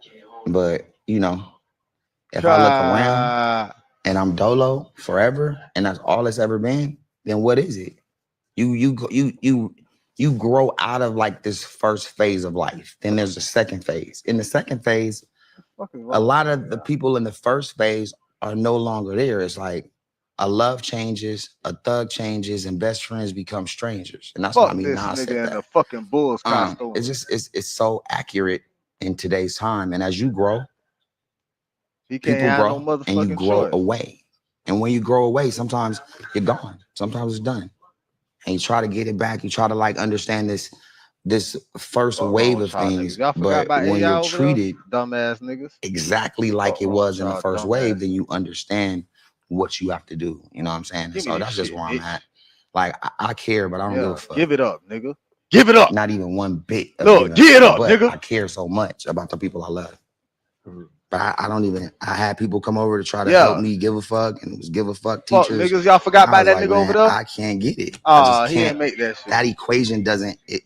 I can't find an answer when you like give a fuck. I'm like, I tried, but there's nothing on the other side of it. Stupid Yeah, ass I nigga. understand where you at, but understand, you know, even to what you're saying, growing apart. Look, do you he's feel scared. like That nigga went that's all the way just that backcourt. That would have time, been a or that's backcourt violation. season? Do Scary you ass nigga. believe in rekindling Scary ass something nigga. Give me that in- shit. Trash ass boy. Absolutely, I think there's phases. There's phase 1, 2, garbage. and if you You can get to garbage, 3 and nigga. 4, You garbage, you nigga. lucky. Keep If up. you get to phase 2, Keep up, you little lucky. niggas. I think Keep up. people don't give you enough Game credit point, nigga. by being Game extremely point. intentional of why you do what you do. Well, because you don't Game supposed point, to nigga. expose it. Yeah. Shit But over I with. have to here because Trash ass bitch. Shit ain't nobody's nothing. Look, he's seeing scared it too. like they would Alright. see it from another Alright. artist. Shit over So with. they're taking it Shit over with, extremely nigga. serious. And it's affecting What? What? I ain't saying what? family What the fuck niggas just said to me? and how they Fuck feel y'all about it. niggas. I ain't doing Does that what? affect you? No. Don't worry about it, bitch. Does I it probably ain't affect even me? gotta do it. No, but does it? It just depends on what it is. Like if Oh, look. it's taking away opportunities from the family just cause, then yeah, that affects me. How anybody feels about me, no. But if we're a Ain't worry unit, about that. I'm taking we that. all have to do our part and make sure everybody. Like if you look Taking at that. I'm taking that. Beyonce Give and me that. Jay-Z, Taking that. Blue Ivy's on I'm taking that. stage. Whether she's still Taking learning that. the dance moves or she has them perfectly, then the next kids are coming up. Whether you see Orion and Omarion on stage or any pretty much family business, everybody's together. What do you say? Give me that. What I'm Scary saying ass is, bitch. I'm Shut in up. exile, bro. Stop crying, From hoe your ass sister? nigga. Not from my sister, because I Look, don't want her to be he mad at ain't me nothing. like that. Because He it's ain't not nothing. He her. look, he Nothing garbage. she could do about He'll it. blow it. He'll choke. But if there's He'll a blow it. Disney He'll choke. Give me that. premiere He ain't nothing. That ain't nothing. That shit over and with. I'm getting my That shit daughter over dressed with. That shit over with. Let's to go. go, This shit over because with. you know Brandy, This shit over with. This and shit I'm on over my with, way. nigga. Shit My over, nigga. cousin, who's Shit over. Brandy's manager, calls me and tells me, Shit "Oh, over, Ray, nigga. today the Look, Disney, it's fuck an 18 Kangaroo and Jack. over joint tonight." Fuck Kangaroo Jack. All of them niggas jumping. It don't even matter, nigga. This shit over, nigga. I don't even know if Disney's It don't ever matter. It's been over, nigga. 18 and over. Like, you know what I mean? Just tell me you don't want me to It pull up, don't matter. It don't because matter. I'm a Get bad off the little, court, and I'm nigga. good with that. Get your bitch But ass don't off the play court, with me nigga. and tell me don't come because it's a Yeah, Disney get your bitch ass 18 off the and court, over nigga. event. I mean, that's Fuck like, wrong with this nigga? Who it's mans is okay. this? You know what I mean? Yeah. So some of that shit, It don't matter. it bothers me when I just like everything to be 100% transparent. And if that's the case, I can deal with that. Can I be honest with something real Get quick? your bitch ass on the I think motherfucking sideline. You some you know, ass, with nigga. doing, you know, You my play better when you research, talk. and You play obviously better when hearing you you don't talk speak, shit, boy. I think you You play are better when you shut you the don't fuck up, boy. you're You deflecting play better when an you shut the emotion fuck up, boy. that you and your feelings Play about, better when you shut your primarily bitch with your ass sister. up. No, Take that L, fuck nigga. Okay, I because it's given. love my sister. What I'm saying is like, I can't lie. So when you start talking family, I can't go and I just can't. So I had to respond to that. Yeah, and then it took it here. Yeah, But this isn't the key like source of this energy I'm giving for now. sure. That's like that's like this part of my body of it. Yeah, but you have to understand Lord, this. appreciate y'all, When I appreciate y'all. What's introduced good, you what's good? as a father, as a son, as a brother, No, I'm not a brother. Like, subscribe, because you know, I'm telling you, just being 100, I feel you like talking about you're shit, yeah, sensitive and you're not giving it the energy that it deserves. Like, Because bro, it just happened. okay, This is just happening. what just happened? The way I feel about what I'm talking. What event happened that made you feel this way? Because now it removes all speculations. I want to look bad. So I don't want to say something and then it reflects on the other side, even possibly looking bad, because I don't give a fuck, but other sides care about that kind of shit. They care about what people say. They care about the comments. They care about. So I try to be sensitive with certain opinions, with certain people I really genuinely love. And that's my sister. Like, so as a level, and I have to walk a certain line, because I want everybody to know Brandy's the first person who ever put me on, believed in me, took me out of town when I was getting in trouble. Her and my mom brought me out on tour, saved my life, moved me to the Valley. And so I'm always grateful. And so that's the most important. In this phase, it's now I have kids. And my kids is all that matter. If my kids wasn't here, I wouldn't even give a fuck. I would just die. Raise them I swear to God. motherfucking kids. Because I wouldn't matter. It wouldn't matter. Why are you saying that you're not a brother if Deadbeat you're motherfuckers. identifying Brandy as your sister on some sentences? And No, in she's others? my sister. I said I'm not a brother. Why are you saying that? Because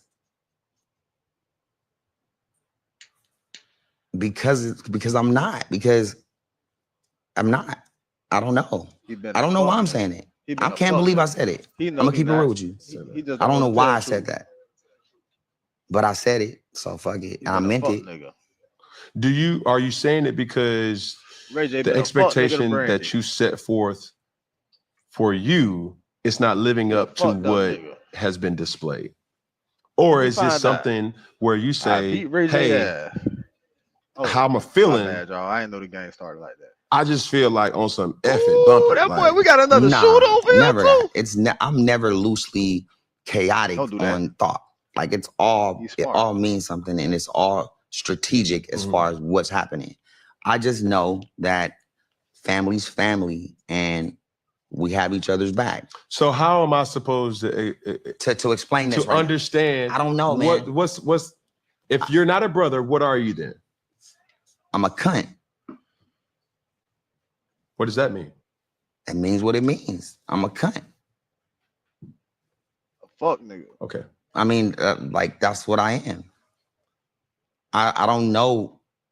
I don't know. I don't know what I'm doing. I mean, right now, I didn't know this was gonna. I don't know how we got here. No, me neither. Because there's so much to do or to say. But again, when you're talking to me, I might go all the way over here, and because I literally got an issue, like a mental AD. I got a ADD, and it's like a couple other letters. I don't know what the fuck they be saying it is, but ADHD. That is something else too, and it's like, and it makes me like think a lot, but I sometimes will start losing it, and then I get frustrated and I start like tripping. You ain't gonna get a more open shot than that, my boy.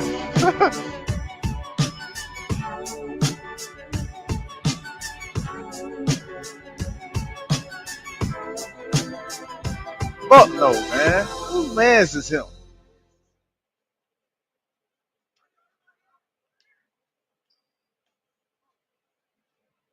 Yickety. You know what I'm saying? It's that situation when you got we are living in a my war fault, zone. bro. That shit was It's late. not as easy as these people are making us think that they just got some Not my criminal fault. ass I'm putting black the blunt kids down. I'm with putting the blunt guns. down. It is not like that. We live in hell. We live in the gutter. We got us stacked up 80 deep in one building. You know, by the time you get out your house, you strapped to protect yourself because you living in the same community that the police is carrying rifles and riot gear. Same, they need them riot. Excuse my language. I'm so sorry. The same reasons they need the riot hat, the riot jacket, the flak jacket, the double vest, the 9mm Glocks with extra bullets, the tear gas, the mace, all that. Who do you think the police is using that against? Dogs? So we fighting the same villains that they fight in the street. But instead of them seeing us fighting villains in the street, we all villains.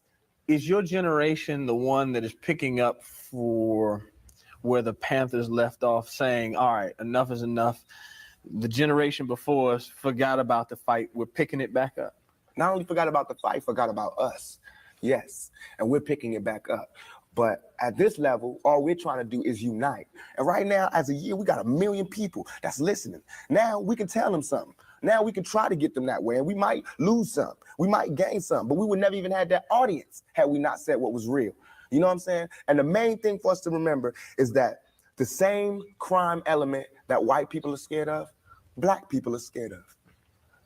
The same crime element that white people fear, we fear.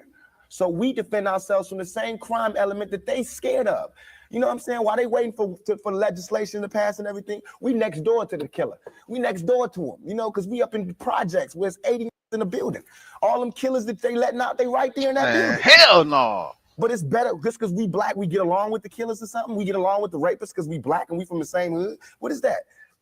We need protection too. Finally, I want to ask you about something that someone else asked you in the interview, and I thought the answer.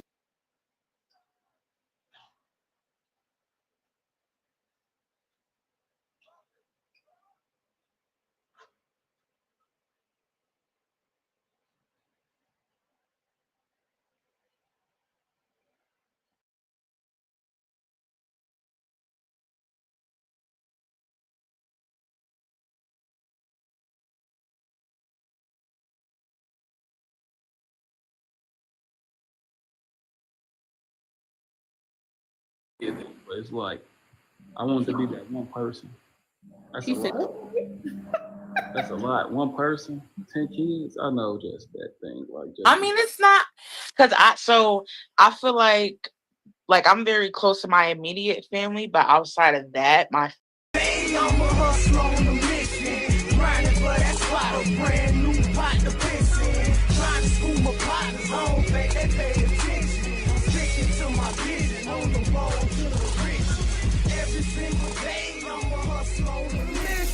Trying to get 100 M's, nigga, I ain't kidding. I'm on a mission, 24/7, 365 until I reach the heaven.